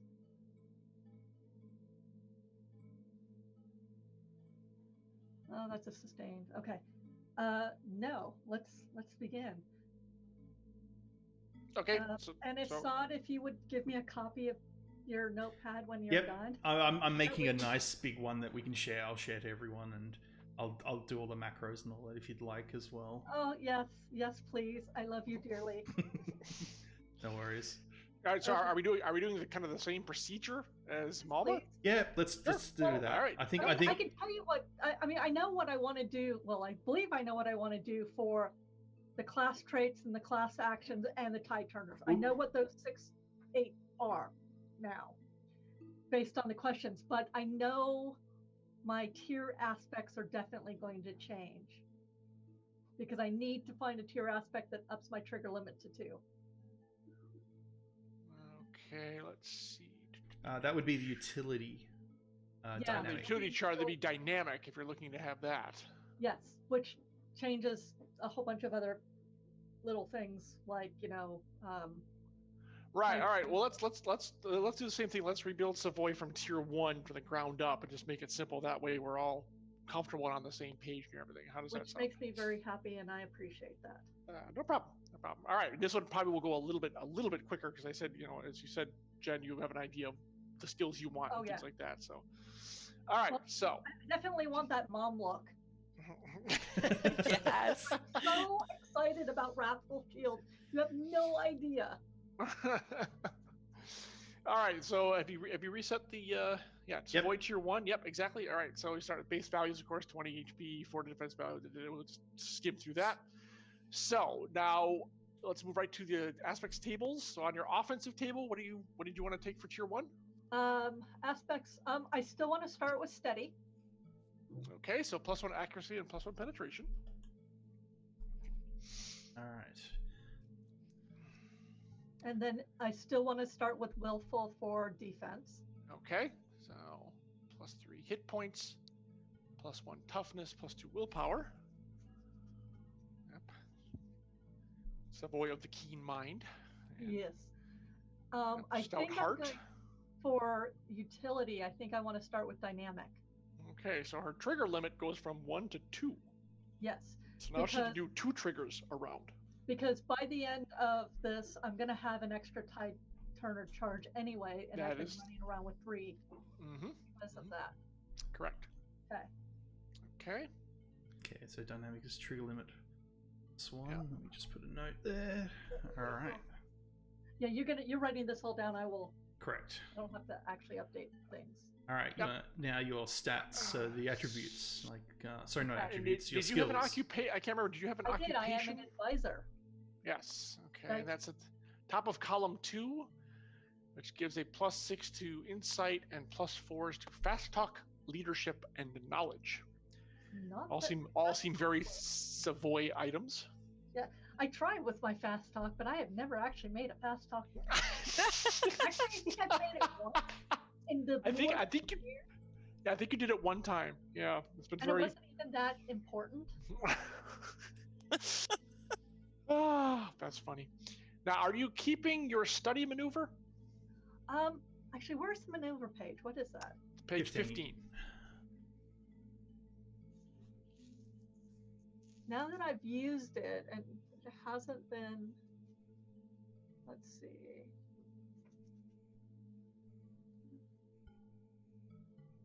Optimize, focus. Now, keep in mind, there's the variant of study, which takes your entire turn, but it also allows you to look at a faux card. I don't know what that means. It involves you like this guy right here. It would allow you to look at all of that stuff. Oh. Right. So that I would know like all the different things they can do and what to tell people that they're vulnerable or not vulnerable to. Yes. Yes, I would like to take that. I'll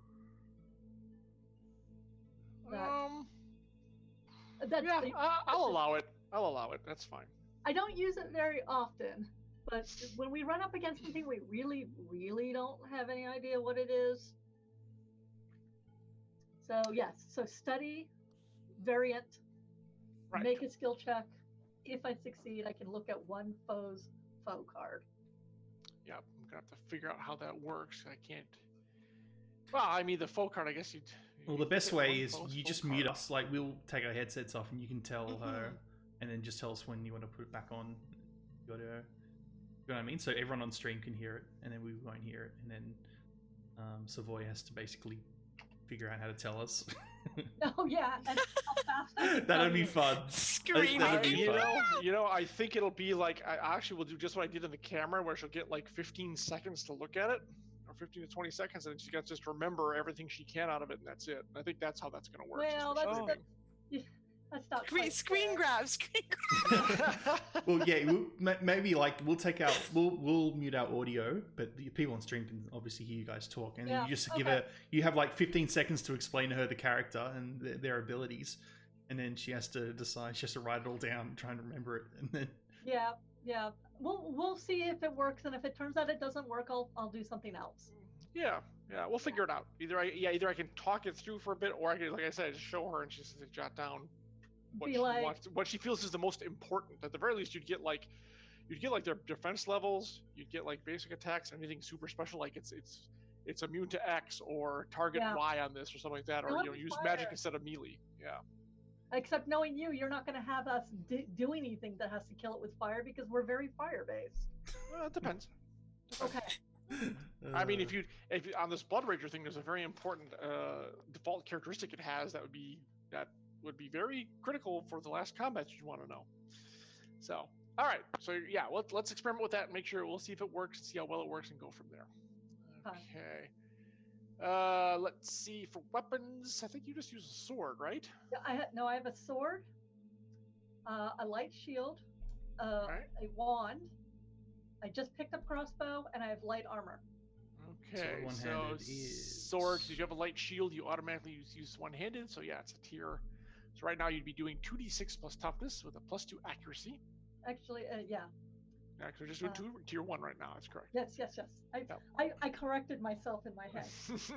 And the light shield is a +2 dodge, which is why I'm dodging well. Yep, exactly. The wand you said you picked up crossbow, which is 2d8. Yep. Versus and toughness. I'm actually just gonna probably stick with that. Oh wait, what is it? What type of shield is it? Light, medium, or heavy? Light. It's a light shield. Light shield, so it's +2 dodge. The crossbow is tier +1 d8 versus toughness range 5 +2 penetration. Yep. I'm just going to do the values. Oops, I forgot to do that. Okay, and then range is crossbow. Yeah, 5. Yeah, and +2 penetration on that one, exactly.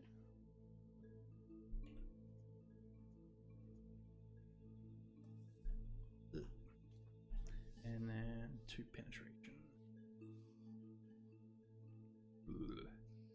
Yeah. Okay, so that makes your accuracy 12, critical penetration 8, crit 2. And armor. So your heavy armor, yeah?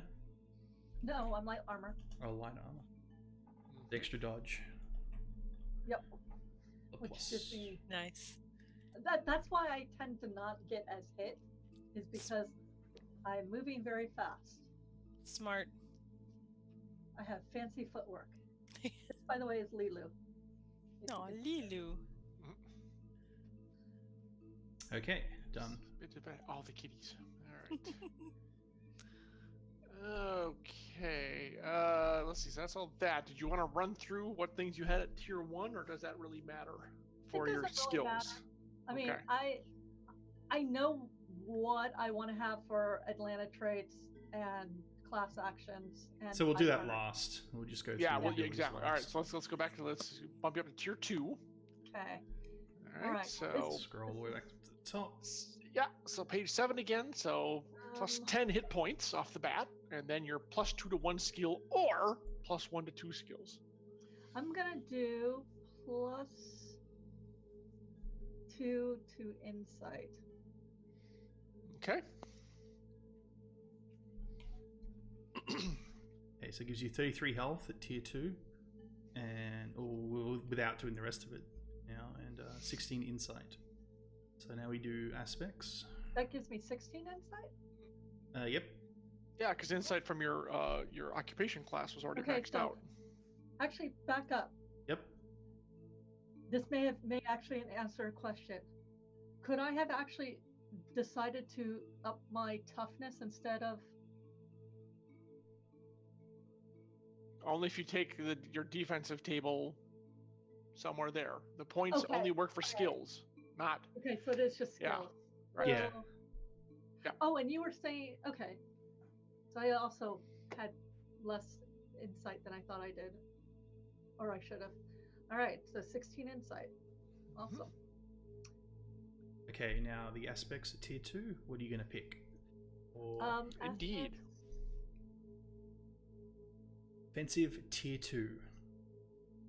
Offensive tier 2. Your current critical is 2, accuracy is 12, and your penetration is 8.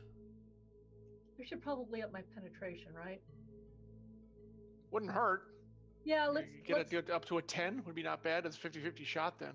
Yeah, let's go up to let's steady or keen, whichever one it makes it. I mean, if it makes a difference. Well, you're steady in the first one, so keep it. Yeah, you might as well keep it that one too. Exactly. All right. And then defensive. I think I would actually like to go with defiant. Okay. Oh, wait. No. Sorry. Back up. What's my toughness and what's my resistance? Toughness is currently 5, resistance 4, dodge 7, willpower 6. Now, if you have don't forget the armor to increase, so your armor will increase your dodge to 8. So you technically have 8 dodge right now. Oh, that's how I got 5, 4, 8, 6. Okay, so then yes, I do want to take defiant. Okay, so because my resistance is not great. Great. Okay, I mean, defiant, I was thinking resistance, but I think I'm going to also do defiant. So that's kind of 36. And, okay. Resistance 1, willpower 2.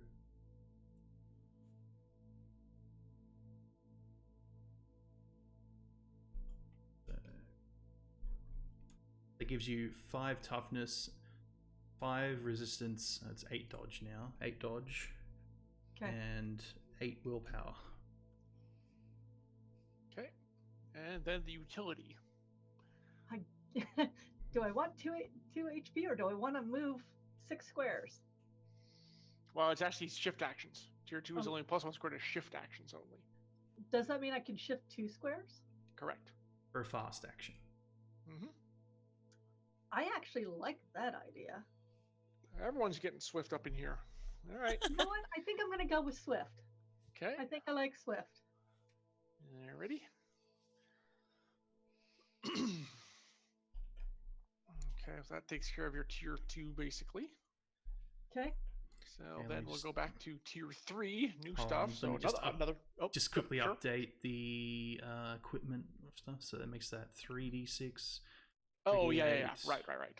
Yep. Sod? And that's That it. is still a Bam. thing. That's That is correct. it. Okay. All right, All right. tier 3. Okay, so another 10 hit points. And And a yeah. Tide Turner charge, which is pretty sexy. Yep. Yeah, definitely have to beat on you guys a lot more in Lost it. combat. It's down just, here, just isn't that, it? There it just that is. simple. Okay, another 10 hit points. That puts you at 46 health. 46. Oh, nice. And a Tide Turner. Yep. And another 2 points to distribute amongst your skills as you see fit. I'd like to go up to focus. Oh, wait. If I do 1 point in focus, that will actually give me a focus 10? Your focus is currently 8 because you. Okay, so Didn't modify anything on it right now. never mind. In that case, I want to do both in focus. Okay. Okay. Because I Good. don't do well with focus rolls. Mm. Really don't. You and me both, my friend. I need to be the focused one. Focus, my friend. Focus. I'm trying. That's right. Okay, now we're on tier 3 for offensive aspect table. Okay. Thoughts? I mean, like steady's very useful. Yeah, you know what? I think I will stick with steady because I'm using the crossbow. Well, the other thing you can Or think the about sword. is keen. You do a fair amount of ranged attacks. Oh, that is range. Now, And well, that's- no. yeah. See, what I do is So that a would make run. your bow a d12 instead of a d8. Well, I still have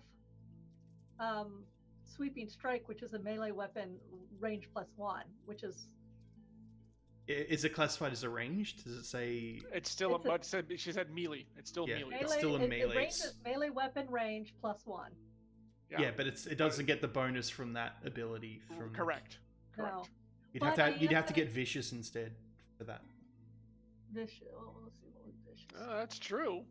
I tend to do more with the sword, at least right now. Yeah, you know what? I think I'm gonna try vicious. Okay. Nice. When people get up in my face, I kind of have to. So you're going vicious, confirmed. I am gonna Do go it. vicious. Yeah. All right, vicious tier 3. That makes your sword do a 3d8 instead of 3d6. Good. Okay. Oh, that's actually 4 now because we're tier 4. 48. Okay, Yes. it's 48. I was like, wait, 48. isn't that tier +1? Okay. Yeah. All right. Okay. All right. Aspect for defense. Yep. The tier 3 defensive now. What's my toughness? Your toughness is currently 5 and your resistance is 5. Dodge 8, willpower 8. So don't actually need dodge. So dodge and willpower are basically like evading the attack completely or resisting the attack Right. completely, whereas toughness and resistance are kind of like damage reducers. Oh, you have a point there. So And dodge, you avoid the attack entirely. Yeah, that's what I was saying. Dodge is Yeah. evading entirely, and So if you willpower wanna push is that to a resisting 10, entirely. it gives you a 50-50 chance every incoming attack to evade it completely. so take evade. Oh wait, sorry, I was looking at the wrong line. As evasive tier 3. I mean, I'm just putting that out there for you. Yep. Evasive tier 3. Yeah, that's actually the one I was looking at. So you're going to pick evasive? Oh, it's either toughness or. I'm gonna go evasive. Yeah. I'm gonna go evasive tier 3. Okay, so Whereas Mama plants herself Just- and says, "No, you move." You're dancing around. Well, yeah, Okay. that's literally what she's gonna call them all to her, and I'm gonna run away and give them big glares. so that And like heal me. I am gonna Yes. heal you. I've got that. That actually is the one of my new things that I pulled in. Oh, you rock. Just so you know, so that makes your dodge now 8, then another +2, so that's 10. Then you get a +1 because of your armor. It's light armor, so you actually have 11 dodge now. Nice. That's Nice. so awesome. Do you That's mean brilliant. is that the shield or the armor? Just the light armor. The shield that only gives her a flat +2. Oh, you're right. Oh my god, that's insane. Okay, yeah. Well, she's just Yeah, I got really- a lot harder to hit suddenly. Okay. Yes, yes, I like that. That's good because I'm not gonna have as many in the way of hit points. Okay, 46. You're not doing that bad. Well, I Sheesh. mean, Or 43, 40 something. You got 40 something. Yeah. Sheesh, you baby. now Okay. utility. Kidding. All right, utility table. Let's move on to the utility table. He's just mad because we're gonna kick his ass, Jen. Well, no, he's gonna I- bring in bigger things. I Yeah, you know, just- we're I mean, dead. yeah, you guys are Third gonna love. ability. You're gonna love the ending thing that I have for one of you. So, well, all of you actually. You know what? I kind of like dynamic. Dynamic first trigger action uses a free action. I wonder why. Because Yep. I can start with like dirge of weakness or something like that. Wait, that's right. I can either start with the inspiring presence, or I can start with dirge of weakness, depending on where I am in the line. Right. Okay. Because Right. those are the two exploits that I have. Well, the great thing. So you're taking dynamic. Well, what's my willpower again? Your willpower is 8. So you have to, so a roll of 12. So what's that? Well, I've 40%. got- 40%. I've got Sorry. two. If you want mathematics, you have a 40% chance to resist attacks. But my trigger on inspiring presence, if I want to trigger 2 people, that All it just means is that your Oh. first one's a free one, so it still uses the encounter. limit. It still uses the limit, but it's just free. okay. In that case, I want to do heroic. Okay. Okay, boosting that willpower. All right. I'm an older woman with a mom glare. I'm going to use my power for good, which means my group. Okay. Yeah, indeed. So that makes your willpower 10. Nice. All Wow, right. that's pretty impressive. Okay, so now we can jump down to your traits and fun stuff and actions and things. Page 58. Yep. Yeah. Let's down there. Fast forward. Well, actually, we'll go Here right we to 50. We'll go right to 60. 60. Actually, yeah. Yeah. And 60. you can just walk us through if you kept anything from tier Okay. 1, and then we go tier 2 and 3. So from tier 1, I want to have the Atlantic class traits, Muse of War. Okay, first 2 war song actions are free actions each encounter, and that's passive, so it's always the deal. Yep. Yep. Okay. And then I would like the class action War Song Dirge of Weakness. Okay. It's It's a- auto hit target foes within a range of 5 suffer 1 stack of weakness. Oof. It's all foes. Nice. So it's Yeah. just like Oh, Yeah. it's like a Yeah. spread of Hey. 5 of one really weakness. wish I'd known this one earlier. And that's a general exploit, yeah. So that means you can do Yep. it twice a turn, Yep. and always, Yep. and just make everyone And so I have can So you minus stack can 2. just 2 keep- stacks of weakness if I can go first and hit them all. Yep. Oh yeah, and you have the auto hits. You don't even have to make a cap check, so it doesn't matter. Correct. So it's like, yeah. All right. Okay. Then right now I'm going to go ahead. I'm going to keep Sweeping Strike Okay. Yep. All because right. it gives I can hit things and they can't hit me. Yeah, that extra range is pretty handy. That's true. Yeah, That's true. and I've done a lot, and also, I mean, I've done. And you've got the amplify ability on it to make them prone if you want to. Yep. That gives If I +2 have that accuracy to someone nearby to hit because they're off guard. All right. And I Okay. and I'm gonna keep Word of Comfort. It has. Where is that? Word of Comfort. Oh wait. Yep, Oh yep, yeah. yeah, Word I of see it. Yep. Tier 1. Mhm. That thing has saved our lives a lot. It has. It's been very handy to heal the bleeding party. Yes, that's correct. That's correct. Okay. Yes, it does. Let's see. And then I'm going to take. It should be a thought bubble for her, but it still works. Yeah. Yeah. All right. So is that tier 1? What tide turn actions? Did you keep any from tier 1? I'm keeping Steel Hearts because that remove all stacks. Oh of yeah. Yeah. and they can't suffer from it again. Pull. Yeah, that's a- annoyed your GM more than once. Yeah, That's that's true. a brutal tide termer for the. But necessary. Yeah, it helps keep you guys alive. It's been a very, very good one. Yeah. When Note I to figure self, out that they've add got critters one- that can do multiple conditions. Yeah. Okay. Well, Yeah, the thing it'll be taking notes. more difficult. Well, you get it, but you guys now all have an additional tide turn charge to blow on that too. So Yep. there you go. No, I mean I've always had 3, but now That's true. You have 4. no, I'm Oh. still at 3 because I changed my one of my utilities or something. Oh, okay. My first utility was a Ah. tiger, now it's a trigger action. Gotcha. Okay. Speaking All right. So of that was all on tier 1. Yep. All right. So And tier then- 2. tier 2, I think you are. I think I know the first one you're keeping in class traits, if I'm not mistaken. no, I am not. Oh. Really? Dropping the empowering aura. Ooh. You tell. I am doing that Wow. because I'm picking up one from tier 3 Okay. Oh. called Interesting. Inspired Presence. All right. I actually don't have anything on. Oh wait, so on tier 2, my tide turner is Ballad of Restoration, Okay. and it is a sustained spell. So it's an all Oh, other wow. heroes heal 5. Yep. Ooh, that's pretty good. Okay. Yeah, that's a cool one. Okay. repeat And effect, since yeah. that's the only sustained spell I have, if I have to use it, I just can keep using it. Cool. Yep, that makes sense. All right. So that was all you took from tier 2. That's correct. Okay. So moving on to tier 3. Tier 3, Wrathful Shield. And you said you grabbed it. You're taking inspiring presence on this one, correct? Oh yeah, Inspiring Presence. This Okay. is the one that once an encounter. Yeah. Because I'm going to basically trigger each person. You can change your roll by up +or -4, so you Oh, can roll nice. succeed. Yeah.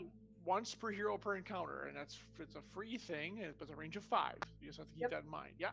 I know, Exactly. I know. It just means I have to dance very quickly. And Yep. if it's- And then be paying attention to who's doing what when exactly. yeah. Yep, that's true. And then All the right. other thing, I'm sorry. No, go ahead. Go ahead. Wrathful Shield, Mm-hmm. because That's why you wanted that 2 trigger limit. Yeah, exactly. I do. I want that trigger limit. It is it's literally a free action to deal 10 damage to something. But it's That's only awesome. up to her trigger limit. Yeah, exactly. Yeah, but once a turn, I can look at somebody and be like, "Don't you dare!" Well, now you Technically- can do it twice Yeah. a turn. So I was going to Yeah. say. Oh yes, but I'm If you're probably not gonna- doing the inspiring presence thing. Yeah. Oh yeah, twice a turn I can do it if I Guys don't. there. Yep. Yeah.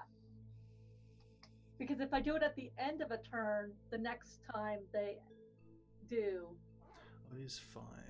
Okay. it still goes off. Yep. It's on the foe's turns exactly. If a foe Okay. targets here, you do that on their turn. So you would Okay. choose, but it's free, so you can blow your entire turn and still have that to use, either Yep. on inspiring presence if someone needs a dodge roll, Yep. or something like that, or or wrathful shield if you can't do anything, but you can inflict. You can like give them the mom stare. Yes, that's right. So that's what I decided after looking at it, because Okay. we've got the fire person, we've got the really strong heal and magic and buff person, we've got the hit things with maces, and then mine is all about make them weaker and make us Stronger stronger. and heals up. So good. Yeah, it's pretty good balance. I Exactly. am a cheerleader Got it. with a sword. Yep. I see happy as Best 40 kind. Oh, God. Yes. I'm really concerned about Marie's. She's gonna charge into battle against anything, And probably die Everything's gonna have immediately. no vulnerability left, and as Marie just smacks on it and hits every attack because her accuracy is absolutely insane.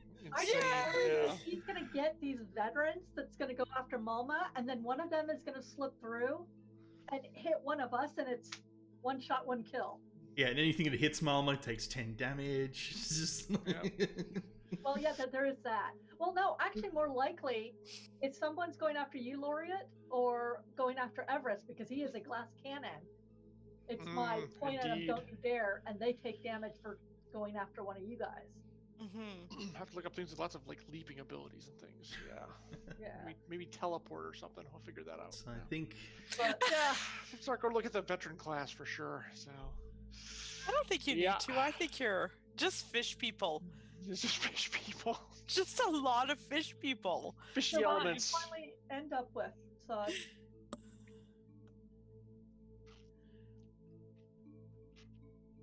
okay. Now let's run through Savoy's final stats. Alrighty, hit points 46, 3 tie turners, 2 trigger limit, 1 sustain, 1 amplify. Study maneuver, she gets the +1, +1 square when shifting, so you now shift 2 squares instead of 1. Your defensive values are toughness 5, resistance 6, dodge 11, willpower 10. So yeah, you'll be evading a lot of attacks. Hopefully, you've that 10 and 11.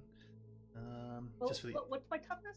5? toughness is 5. Yep. Okay, so my toughness definitely went down. Yeah, but your dodge went way up. Yeah, it And did. willpower. Thank God. So, yep. And willpower is also kicked up a notch too, or 2. Yeah. Yep. All right. Just for Okay. reference, the aspects are for offensive. Tier 1 and 2 are steady. Tier 3 is vicious. On the defensive, willful Tier 1, defiant Tier 2, evasive Tier 3. And then utility, dynamic Tier 1, swift Tier 2, heroic Tier 3.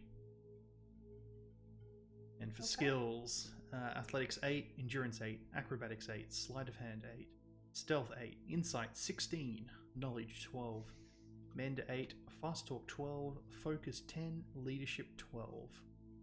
What was my intimidate? Intimidate is I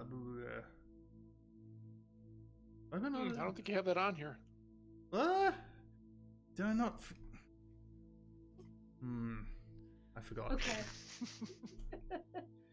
So- Intimidate is 8. Must have actually deleted. okay, so I had done. All right, that was another change that I actually made because originally I had intimidate 10, but I've never made a freaking intimidate check in game yet. So I'll just shove Okay. Malma at him. I like it. All right. Oh, yeah. What else are we missing? My cat is. Your cap rolls are critical 2, accuracy 12, penetration 10. Nice. Very cool. And you've got your one-handed sword for 48 versus toughness. Your crossbow 48 versus toughness. Got a shield and light armor. And you got all your abilities here. Muse of War. Gives you 2 free the wars. wand. She needs the Oh, wand. the too. wand. Oh yeah, the Yeah. wand should be tier +1 I forgot d6 about the versus wand. resistance, You range scroll 5 up to it. +1 critical. Now you have to choose between. Don't you have to choose between equipping the wand and the? Oh does yeah, that you each need be- crossbow. You have to pick one. Yes, you can't I have can only both of them. pick one? Oh. Well, no. You can carry both, but you can only have one equipped at a time. Okay. Well, That's I what- will most likely at this point have the crossbow equipped until I ever discover that it's only vulnerable to magic. There you go. Exactly. I That's did. Yes, D8. that's 3d6 versus resistance, range of It's- 5 +1 critical is interesting Yeah. for the And wand. it's Yeah. 3d8 because she gets the +1. Does she? No. I thought it was only. Is that melee? It's only melee stuff. Oh, yeah, Wand's it's a only ranged melee. attack. That's Yep, right. yep. That should be 3. And 3d8. No, 3d6. 3d6. Oh no, bow's 8. That's versus resistance. All right. Hi, baby. Come to visit mommy. So you just have to be aware your accuracy and penetration isn't as high as, say, Malma. So...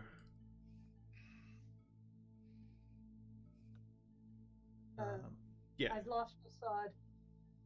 Could you repeat that? Your I'm sorry. accuracy is 12, Yeah. just so you know, and your penetration is 10, which is, I think, is that lower than what you had before? I can't remember because you switched some No, stuff around. it was about the same. Well, one of them was plus 13, but it was based on Like a different offensive ability you took or something like that? Yeah, that's right. Yeah. You picked a more accurate offensive aspect. Yeah. Yeah. Right. I had done. I don't know. I think you had steady as tier 1. Like all 3 times. Sorry. Steady or Yeah, all something, 3 but I don't times. Yeah. know. I only have Something I like have that. bits and pieces on this sheet, and What when was I it get precise? One of this the other? sheet, I'm going to rewrite the whole thing, and put in your macros, and then send John my updated sheet, because That would be helpful. well, mostly it's so that I can have it in the format that I am familiar with. Right. Okay. All right. Do you want to go into the class traits and such real quick?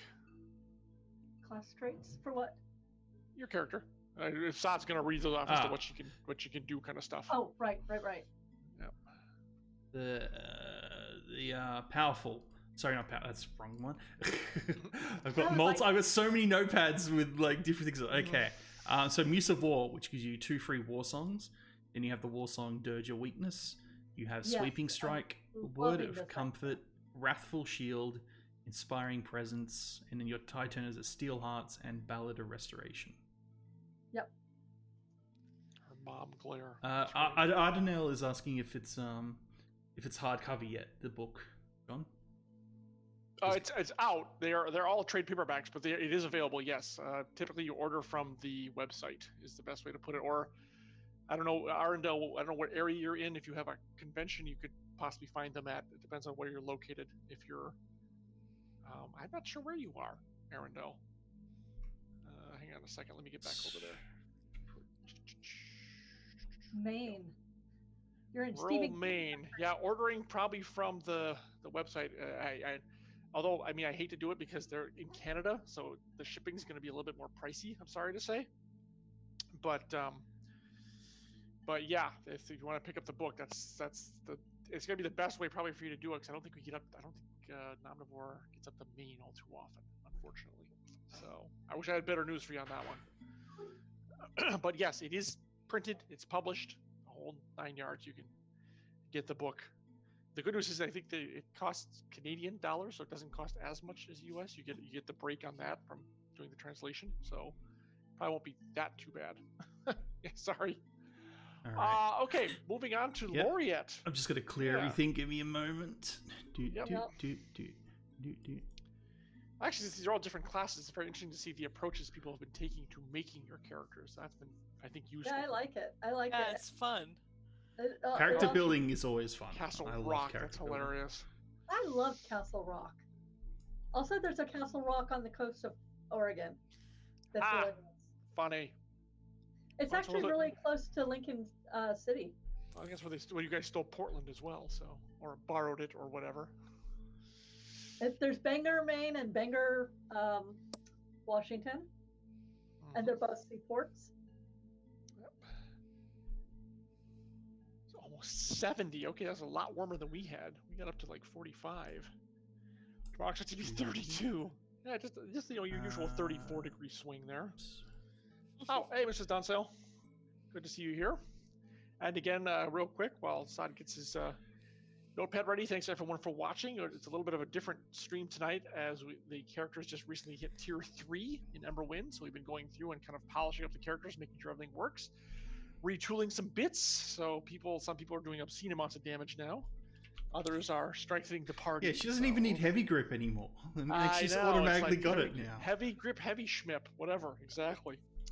So yeah, it's interesting to see how Saad tackles Laureate, one of the established characters, but I think he's put his own spin on her. A little bit. I've tried to keep it as vanilla as possible to the It's your call, man. I feel like showing people that you can be as effective with the kind of pre-generated characters while still, enjoying the game and having fun, Right. I feel like a lot of people just give a lot of flack to pre-generated stuff, like, why are these stats so bad? But they're surprisingly useful. I've been guilty of that in the past. I literally have only changed one thing since the start and that was one ability because it got changed during the updates. So and that was it, really. It was just Wild Spring. That's the only thing I added. I removed Bloom for Wild Spring. That's so all. when we hit tier 3, you just added your hit points. You didn't take anything extra out of Oh no, tier 3? I'll do my own little spin because it's tier 3. The character sheet doesn't really. Okay. The pre-generated sheet doesn't use any other tier abilities. It's all tier 1 that's stuff. True. So that's true. To be fair, to kind of use some of the 2s and 3s, I think is probably worth it. Do we just start it straight tier 3, or do we want to go from the beginning like everyone else? Because I can do either way. That's chat. What do you want to see how Saad would kind of build up Laureate from? I kind start, of remember sort of remember Laureate off by heart. I'll leave it up to chat depending on what they want you to do. So, everyone's talking weather now for some reason. So yes, from the beginning. Yeah, I think it'd be great. There we go. Yes. Okay, I think from the beginning. beginning, it is. Okay. All right. Give me a moment. But I have a mom there. Yay! People take damage for thinking about attacking my people. I know, it's so perfect. Well, that's true because they're just targeting someone, so they happen to miss where they can still take damage for it. Exactly. Right, so we have the base values. Yes. Already. Okay. Now let's go down to the aspect. Offensive. Precise.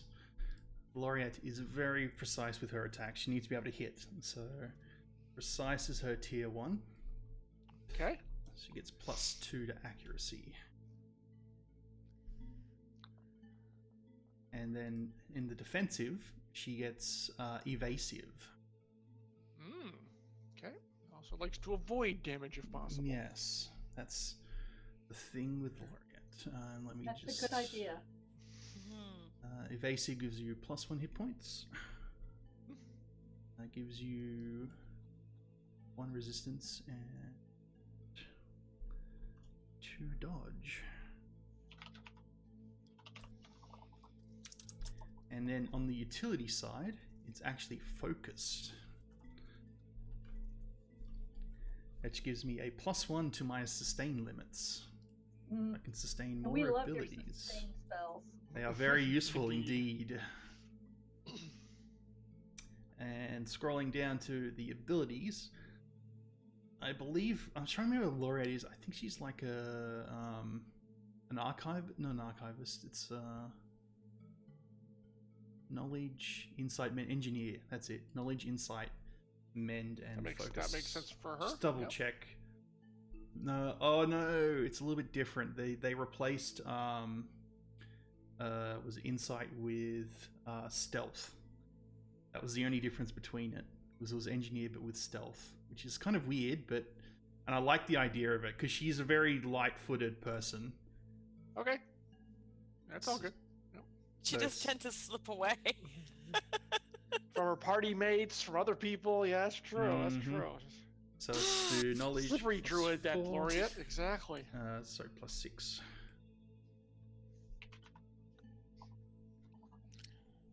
And mend is 12. Not 21, 12. Focus 12. And her stealth.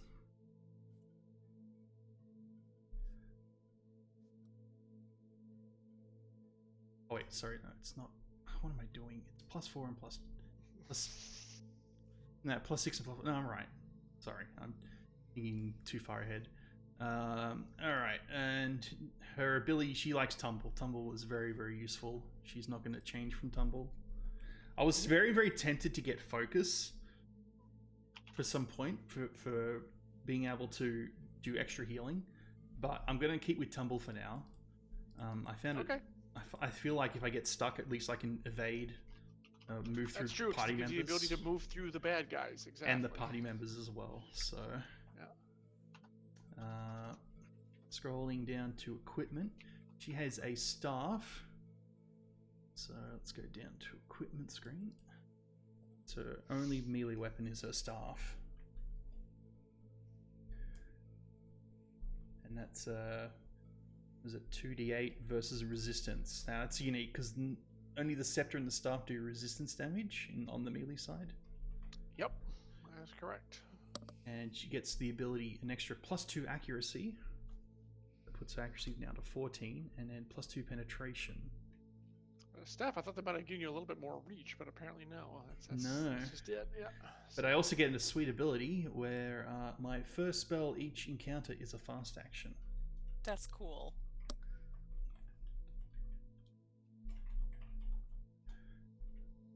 And for range weapon, it's throwing knives.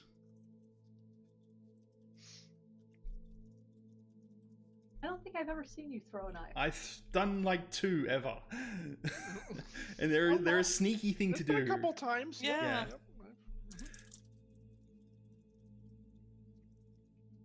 It's was it 1d6 at this tier versus toughness? But I get to throw one as a fast action each round. It's like a sneaky thing I can do. I'll put a note that another time. I know that off by heart. And my armor is just robes. Sorry, not robes, light armor. My bad. Yep. So I get an extra plus tier to dodge. So I get an extra +1 dodge currently. It's me at +7 dodge. Sorry, 7 dodge, not +7, 7 dodge. And that's it for tier 1. And then go back up to the top to tier 2. So tier 2, I get an extra +10 health. So we get 31. And I get +2 at a skill. And I chose knowledge for this, so her knowledge is now 16. Also makes sense for Laureate. And I still have been failing all my knowledge rolls. You have to remember that. There are 4 numbers on a 20-sided dice that I have to roll to fail. And you're good at And I'm them. good at Be rolling proud. those too. It's been Those quite, faux you've been four. quite consistent in Yes, those. it has been it's really very, quite amazing. very, very consistent. In fact, it's so consistent that I actually picked precise as her tier 2. So she makes sure that she tries to hit things. So I have a plus. I've had this the entire time. A plus. So I had 16 accuracy this entire time, and I'm still missing attacks. Like, give me a break, guys. I'm trying so hard to be good at this game and hit things. And for my tier 2 defensive, I'm also going evasive again. Whoops. Half the time we end up playing D&D anyway. Or Yeah, at least I the know. dice that we are. So Yes, exactly. evasive gives me another what's 1 HP. Need 32. Resistance is another +1. 6. And my dodge is another +2. 8. Sorry, 9.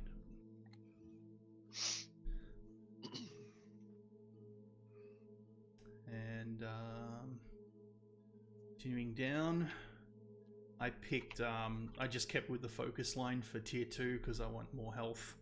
I need health, so I kept going focused for tier 2. Druid needs health badly. Yes. So it's 34 health now. There we go. Okay, now we go down to nothing else. I think it's just the equipment change. So my light armor gives me another dodge. So my dodge is now 10. Remember, I've had Also a 10 high dodge. dodge, yep. I've had 10 dodge this entire time, and I still get hit because I have a 50% chance to not get hit, and I've been getting hit. That's true. You've gone down a couple times. Yes, Even. Yeah, that's kinda brutal, yeah. I'm cursed. I'm telling you. Okay. But then the odd part, for people who follow our D&D game, when Sod plays D&D, the dice turn on them there and think they're playing Emberwind. Yeah, exactly. It's just never quite matches. John up. cheats with shadow dice, but let's not get into that. All right. So now we're up to. Oops, I forgot to change that to tier 2, but that was tier 2, and now tier 3. So I gain another 10 hit points, puts me to 44 health. I get 2 more skill points now. Kind of tempted to put it all into knowledge, but I'm actually going to put it all into mend. Is mend an ability? Is that both mechanical and physical? Do you know what I mean? Like it's hold on a second. Because the way it does say repair damaged weapons and armor and equipment. Does that into like because she's good at repairing crystals and stuff like that? I figured that would be okay. What's the last quote it says? And heal yourself and allies. Yeah, repair damaged so both weapons and armor and heal, which I think is very Laureate. Apparently, yes, you can make a mend check to heal people. Yep, that's correct. Nice. That's cool. How do you heal somebody without magic? The old-fashioned way with a bandage. In the middle of combat? Or a needle and string. Well, it'd probably be afterwards. I don't think you'd be mending them. You'd take the time that. Okay. No, you will not. That's something else. Never mind. Never mind. There was a scenario where you might have come across a wounded person, but that's not the scenario you're going to be into. So something else entirely. Just ignore it. Just ignore what I said. All right. All right. Aspects now. So, offensive. I originally thought it was like you had to pick that column and stick to that column, but because I know now you don't have to, so I'm going to pick steady for my tier 3. I get another +1 accuracy and +1 penetration. Really pumping up that accuracy. Yes, I just need my spells to hit. I don't actually need them to penetrate. That's the sneaky thing. That's true. That's a good point. Yep. That's cool. That's really nice. Yeah. So what's your accuracy up to now? 17. Well, hopefully you'll be able to get those spells off and actually hit what you're aiming at. That's a nice joke, John. Okay. I hope I get a chance, at least offline, to do Everest like this, just to kind of make sure. Everest said he had his stuff already. So yeah, he's already done. He had geeked out and done his changes and everything. But we'll walk through those at the beginning of the next session. So guess what I'm getting at tier 3, guys? Guess what I'm getting? It's evasive. So I can actually dodge attacks. Nice. It gives me. Evasive is try to it's dodge. Good. Mm-hmm. Yes. So now I have 12 to dodge, 7 to resist, 4 willpower, and 4 toughness. So spells are still going to hit at me. I'll still tag him all the time with dodge failures. Yeah. So I look forward to that.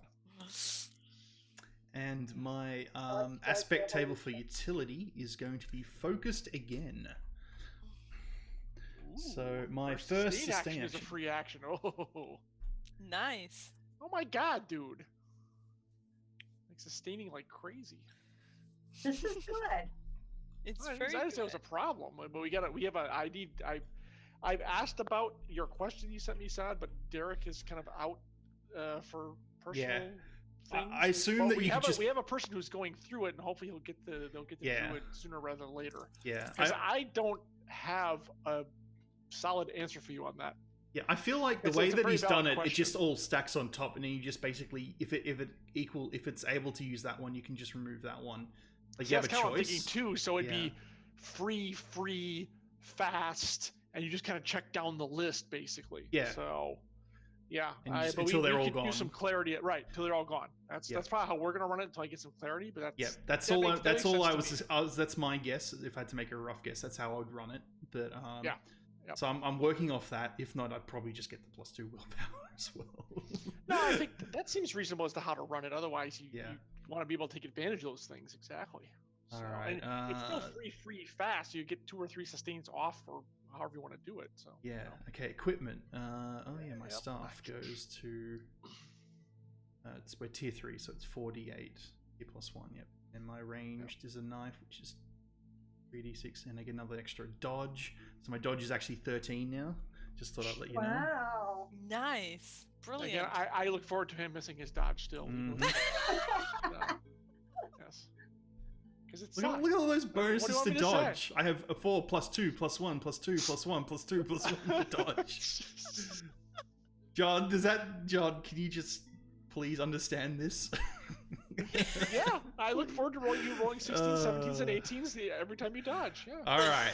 Wow. Listen, it's you, dude. I know how you do that. So yeah. Okay, so down to druid abilities. So that's page 30. Once again, the druid tier 1. All the tier 1 pages don't have a page number? It seems so. Oh no, your tier 30. Your tier 1 has page 30. I see it right there. Oh, I'm reading. My webcam's blocking it. Good job, me. Ah, okay. Well, there you go. But there was the missing one. I think on the Warriors was missing a page. Yeah. I can't believe we missed a page number. They Unbelievable. smashed it with their mace or something. Apparently. So, all right. Yeah. So tier 1. Okay, so Beast of Burden. Plus 1 Is it? sustain limit. Nice. It gives So me what does that put another. your sustain limit at? My sustain is now 3. Oh my god. Crazy. Okay. Yep. All right. Next one is the Wild Spring I originally used. That was originally a free action, but now it's a fast action. So I'm not really sure on that. So I removed that for something else. So I've got Rejuvenation, which is my The standard classic, heal. yes, Yeah. healing. Lots of solid healing in this party. As you guys figured out Yes. pretty quickly that it's good to have. And I was Yep. using Primal Fury from tier 1. Yeah, exactly. Yeah, that's a nice one. Never happened, Arundel. Yeah, And- Primal Fury, especially for a warrior or the Wrestling Entanglement. Atlanta. Yep. Hopefully you'll get that one off too. Yeah. I know, with my insanely high accuracy, I'm totally going to get that off every time. Confidence, believe in half the you. die roll. Yes. And the other stuff was the blooms that was in the character, but I removed them because I didn't find them as useful for my character since I'm not. They're more offensive, whereas all my abilities are defensive. Okay. Well, So now that's you why have I the got- ability to have 3 sustained effects and get the healing. But you're right. That's true. Yeah. So Tide Turners, I'm still sticking with my 2 on tier 1 because they're just very useful. Gift of Life, which is a big AoE heal, mhm. and Revive, which I think is very useful, and Stone Skin, which I think is very, very useful. Mm-hmm. It's literally invulnerability for a turn. Yeah. It's Nice. basically Gandalf's "You shall not pass" kind of Exactly. thing going on there. Yep. Or you shall just Exactly. do nothing to me. Yep. All right. So that was your tier setup for tier 1. Okay, tier Okay. 2 abilities. I was using Moonbite for a bit, but I didn't find it useful. And this is where I am thinking of using Primal Precision, which gives a advantage to the first cap check to a hero. So that means your first attacks can have advantage if you would like that, guys. Wow. That could be fun. Oh, that's By the way, sweet. that's a sustained spell, so he just has Yes. to cast it once, and then he can ding it, and you can also move it around every turn. You don't have to keep it on the same hero too. As long as you're within a range of 5, you're like, you get it, you get it, you get it. That is Ah, correct. that's- Holy crap! Yeah, because I need to have. So I was Malmo with thinking- the I was advantage on thinking her of first that. That's attack. sweet. Yeah. With DD 4d20 damage. Yep. Plus 5. Don't forget that plus 5. Plus 5. You know. That 5 can That make a makes difference. all the difference. Yeah, exactly. It frequently does. Yeah. It does, yeah. That plus 2 that was all over the place used to do it. So now we have to take the plus 2 out of everything. Yeah. All right. Does the party agree? I think everyone's. Do you like the sound of that? I mean, Yeah. there are some other options I can put by you if you want to just we go through. I'll leave it as an option. What's that? So now we're on to tier 3. Now I have the abilities. Was it Sunstorm, which gives me 2. My first 2 sustain actions are free actions each encounter, so I can do basically 3 free sustain spells at the start of my turn on turn 1, and then I can actually attack. For example, things like that. If you'd want something like that, I can do Well, that. is it? Don't you mean? Wait, is it? It's a free, and then a fast, right? Yeah, but if I have your first spell, I've already got your first sustain spell as a free action already as part of my utility tier 2. Oh, sorry. You're right. Never mind. And if I Never get mind. Sunstorm on top of that, I actually get 3 free sustain spells, which lets me attack Good. more. But that's an Golly. option. Wait, why the other, is it only? Wait, didn't you just say you had 2? I've already got And one. then on the utility table, he got another one. So So Okay, his first and 3 sustained actions each encounter are free actions. I can do That's- that, or pretty sweet. I can just get an attack ability that is based on which. I mean, I can get, for example, this is the one I like, which is I believe it's Starfall. What the hell is wrong with you? Yeah, Starfall. So it's an amplifier spell that I can do on a target where I do 4d12 damage versus resistance, and if I expend a fast action, it lets me do an extra up to 3d12 damage. So I could do a total of 7d12 damage. But I have to get all my spells up and running first. Against resistance. Yeah, that too. Because it's plus That's 1 another damage die option. for sustain effect he's sustaining. Yeah, Ow. I like that. And that's a range attack too, by the way. It has a range of 5. Yeah. Yeah, and if you remember, I had the Dispel ability. What is it? I forgot to add that as well. What was it? Restore. I had Restore here. See, I've only got 1 slot here, so... What do you have for attacking right now? Nothing. Okay, so you definitely need an attacking spell. Yeah, see, that's why I'm like, I can take out Primal Precision and just get an attack spell, and then I'll have my upgrade Restore spell, which is was it? It's now called Dissipating Rain, where it's an AOE condition removal, so it hits everyone for 1, rather than me doing 1 target at a time. This does it to all heroes, which I think seems pretty strong. That's pretty nice. So I'm thinking Dissipating Rain, and then Which means you still have no attack. I have Starfall instead of if I Oh, get you rid are of thinking Starfall. if I get rid of Right. the Primal Precision and just keep the Primal Fury, so you get the free +1 attack to someone, and then that leaves me with Starfall as my kind of main attack spell, which I That think sounds good. probably Starfall useful. and Dissipating Rain. Yeah. You like Okay. that? Yeah. All right. I think we're done. What were your Brilliant. tie turners that you decided on? Gift of Life and Stone Skin, Yeah, he just kept his tier 1s. which are my Oh, tier okay. 1s. The other Yeah, ones they're really good. are all damage based. Yeah, and I'm not really a damage dealer, so it's really interesting because the Druid, you can play them as like a hard, really serious melee damage dealer, or a kind of like a debuffer buffer, or a healer. Well, the one I thought you might look at, Sod, was the Crown of Thorns. The Yeah, I tier saw 3 that. Tide Turner. It's 2d12 piercing, and then whenever a target foe uses a special ability, you deal 2d12 piercing to that foe is a sustain. But no, I understand where your build, where you're coming from. For Yeah. sure. Yeah. So and that's true. And also, it's very more defensive. yeah, Laureate's kind of lore, her background and story. It's more to her. She's not really a fighter at all, in a way.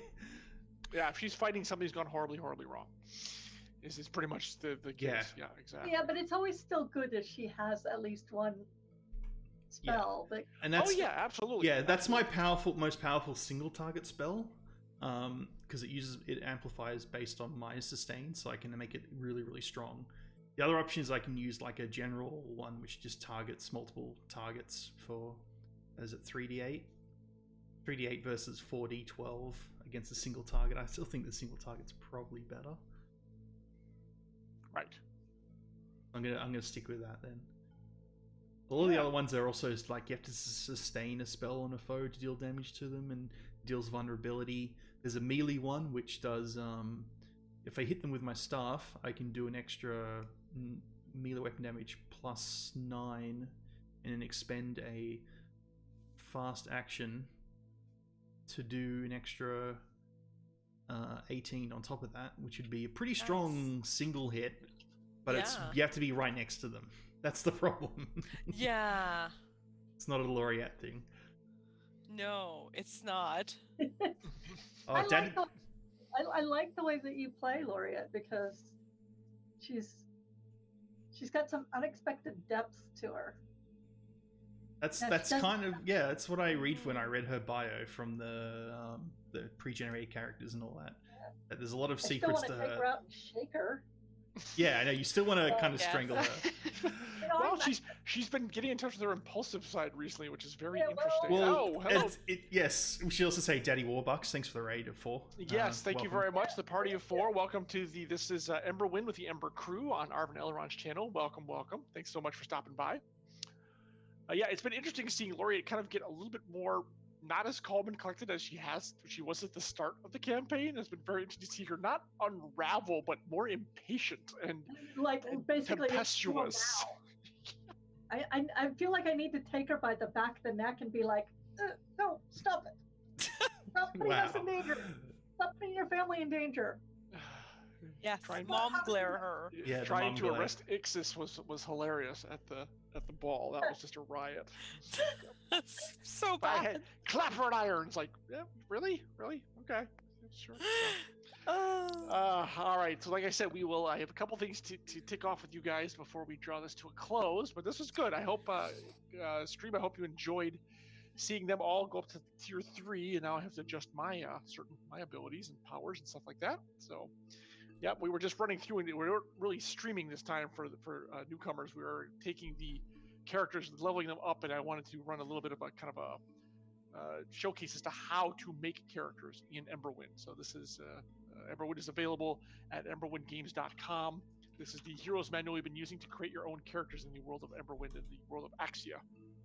So just to remind people what happened last time was the Starlight Ball, and ostensible a charity event to start the renovation of Gelspar as a whole, but most commonly the Starlight Commons, which was beset by evil, bad creatures that looked like a lot like this. Most people see that Oh, kind I of think I've got thing the image still. Let me see if I've got it. that the party fought off. Oh yeah. Yeah, I got it. Help save. There it is. Yep, help save Kendrick and most other people. Although some people they were going to try to apparently arrest if they could. Like Ixis got away.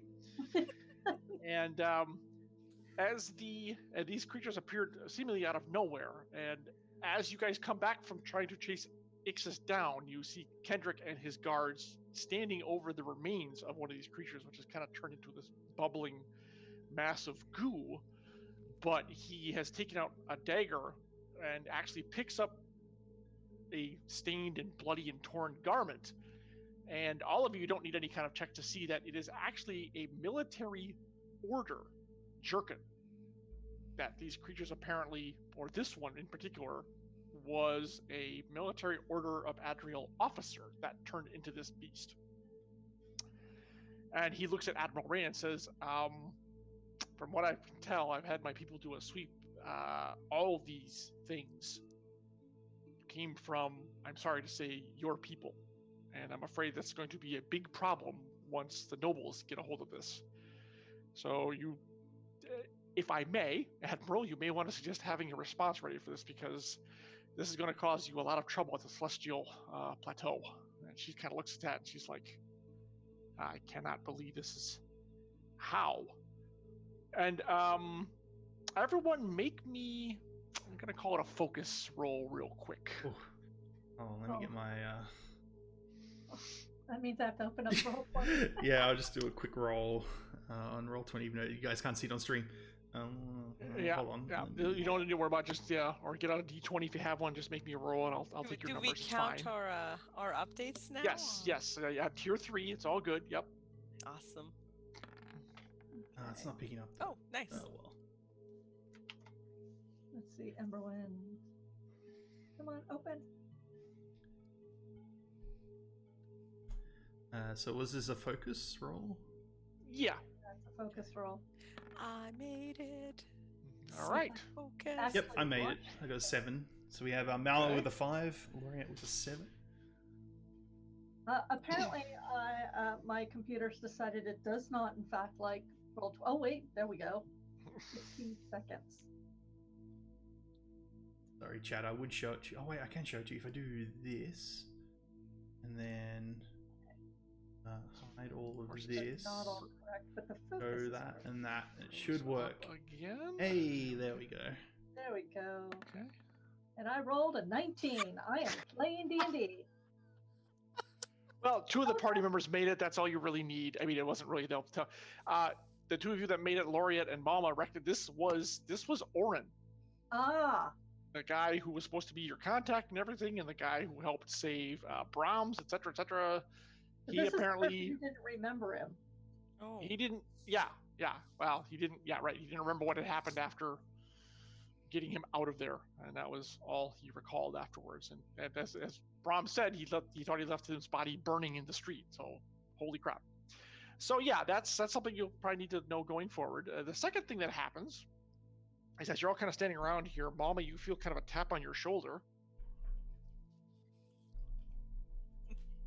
Hello. You look around and there's a skinny teenager, maybe. Says, "You, Mama?" That would be me. Yeah, I'm supposed to give you this, and hands you a piece of paper and scurries off. Wonderful. I will look at this piece of paper, but not in a way that would reveal the contents to just anybody around me. They're all kind of looking at this whole development of these creatures turning, erupting from what we thought trusted. You're able to get away and read it fairly easily. Perfect. Without anyone noticing. So what it says is, "My dearest Mama, I hope you enjoyed meeting Ixis at the ball. I look forward to receiving my live Gravehide Warbeast in due time. Signed," what's his name? You know who I'm talking about. The guy who assigned you the message, whose name I'm completely blanking on. Bob or Grinder? Hob. It's signed H. Bob. That's it. Yep.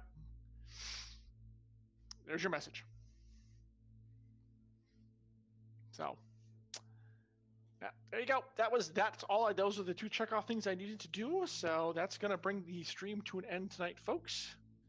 So yeah, it's gonna be an interesting start to the next session for sure. Yay! Yeah. So everyone is tier 3. Enjoy. We'll hopefully have the full crew back for next session, which is on, I want to say, the 20-something-th. It's going to be on the 23rd. Let me get the schedule up. Confirm. Yeah, 23rd. Is the plan. So with everyone looking to test out their new abilities, I'm sure, and go knock some heads and Hopefully. eat some desserts and Yep. figure out where you're going from here. Exactly. So yeah. And apologies So once again that's- for yep. Brahms not being able to make it. Just unlucky. Yep. It's unavoidable. Some things just exactly. The dude who did the thing and said those words at the place. That's yeah. Thank you, Arundel. Thank you very much. I remembered. It just took me a minute. That's true. So yes, several different ways you guys can go for sure. But it was an eventful evening for all. Let's put it that way. So yeah, you're kind of left standing in the ruins of the what used to be, well, the Commons is still the Commons, but was once a festive evening has turned very dark indeed. So How much of the furniture was actually destroyed? some, I mean, they were like casting chairs out of the way and leaping on tables and stuff. So I'd say like this is gone, that's gone, because we fought a lot over in this area here. Monster came out here somewhere. Well, my sister is getting paid. Or I think there was a monster down yeah. here. There was one they were over purchasing here. it, yeah. I think all that's Yeah. gone. That's gone because the monster spawned over there and ran over here. Something. I think this table Yes, here is gone. yes. I think that's Yep. maybe that too, Yep. and that's about it. I'd have to make a rough guess. Yeah, it was pretty. I mean, they really tore the place up. Yep, exactly. So yeah. So that'll bring this session to a close. So I don't need to have the standard wrap up because everyone's tier 3 now, but you have some things to chew on as we move forward. So tier 3 heroes. Yeah. I'll have to keep that Oh, in mind. the webcams broke in, did they? Oh no. Again? No. Did we lose Marie? Yeah. I now I am have Not many again. hands. Let me just stretch him out for a sec. I'm gonna keep stretching my arms so I can reach through to the other windows. Here we Oh, go. There we go. Easy. My magical powers to take my It's hands and Genesis. arms through Arundel, how dare you? How dare you? through the internet Also, just the to Shiva thing. Yes, Canada multiple hands. and the That's- US. Yeah. It must be a border thing. It must be counting across the border is the problem, or something. Yeah. All right. Well, I was gonna ask Mama how she enjoyed the session, but I guess I won't get the chance to unless she's able to come back. was hilarious. All right. No, I'll do a quick All right, capture. well, I hope everyone kind of enjoyed what we did here. It was, I know, not our usual plate session, a little different to show kind of the intricacies of making a character, but it also was pretty quick. We were able to get through all 3 of them. Took about a little over 2 hours and change. Yeah. So not too bad, especially taking them from level 1, tier 1 to tier 3 as well. We took them through the whole system. So everyone's set up. Everyone's, I think, happy. So yeah, really look forward across the streams. Exactly. You cross the streams, you maniac. All right. Oh, actually, 19s were rolled, Arundel. Yeah. So yep, as you guys have, we'll have plenty of opportunity to test your abilities in the next session in a couple weeks. So I think, are we giving, oh wait, is Mama back? No, not yet. Now Savoy's gone too, I see on the stream as well. I'm back. No. There you go. Okay. I just switched the thing. It should be Cameras? Yeah. Is everything up? Yeah, everything's running. Yep. Yeah. Well, I'm up, you're up, John's up, and Mama is still blank. Yeah. Oh well, internet things. Yeah. Yep, I was gonna give her a second, but if she's rebooting, it might take a while. So Let me go check your stream. I gotta get the raid stuff ready. You wanna do the outro stuff, John, and then I'll switch this over. Yeah. So Jen, thank you. Saad, thank you. Jen, thank you. Marie, who's not here anymore, but exactly. Real quick, Jen, where can people find you on the interwebs or other places? Jennifer Brozek on Twitter, Jennifer _ on Instagram, which is mostly pictures of my cats. Jennifer Brozek on Facebook, and also I did in fact get nominated for a Bram Stoker Award. That's correct. For A Secret Guide to Fighting Elder Gods, which is actually published by one of John's publishing houses. Side projects or something. Yes. Side projects. So, Yeah, I'm very proud of that. We're thrilled, as it's that side project's first published book. So that's a pretty heady accomplishment, and we're holding out hope for another one. Maybe we'll see if that's a longer shot, but we can make it. We can still make we're working on it. Yep. So that's congrats to you and a whole bunch of really talented authors in there: Shauna McGuire, Jonathan Mayberry, Weston Oaks, a whole bunch of great people. Yep. Exactly. So, yay! All the good things. Good stuff.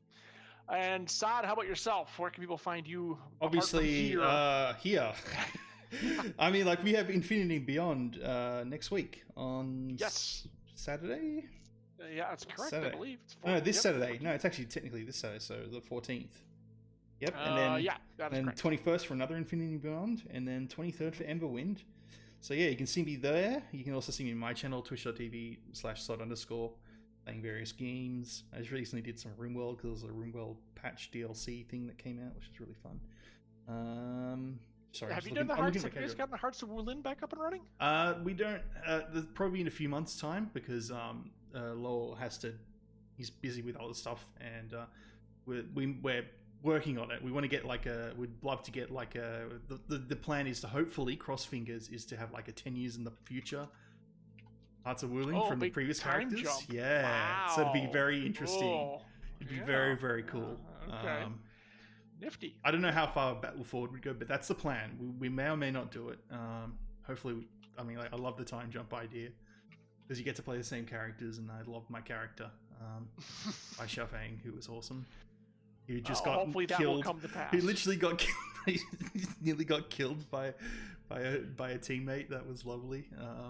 Go watch all that. It's all, if you go on Arv's video page, go to collections. You'll see all of the Emberwind there and all of Hearts of Wulin. It's all recorded there. You can also all see all this stuff on YouTube on Arv's channel. Grab all the links. I think someone's got the link command for that. I can't remember what it is. Rock God. You probably remember what it is. So yeah, check it all there. It's all uploaded, and enjoy it. And podcasts as well for Infinity and Beyond on Arv's own website. You can grab all that. Available on all the standard phones, and I think that's it.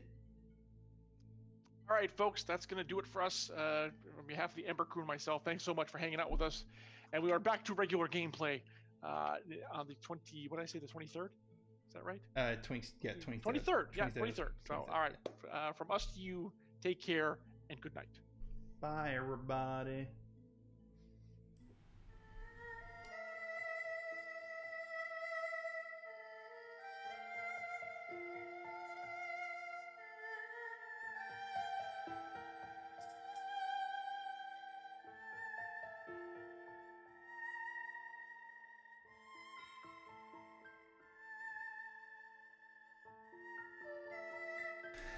Okay, guys, thanks for watching.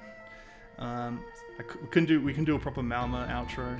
So follow Marie on all the Marie things. I think it's, where is it? Twitter, Marie Billadou, and on her website mariebilladou.com. Yeah, and Brahms, of course, he's a regular on Twitch. He does a bit of stream himself. You can check him there.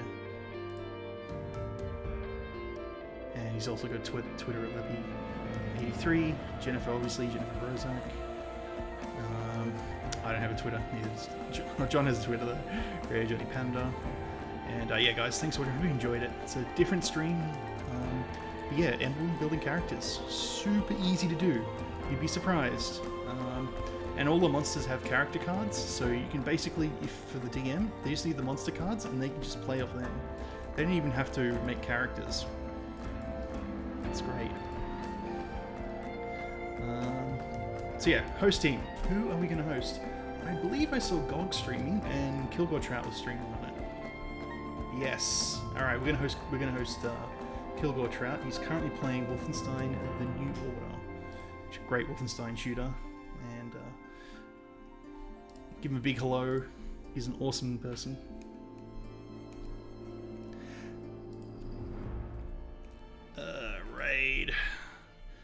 Raiding Gog.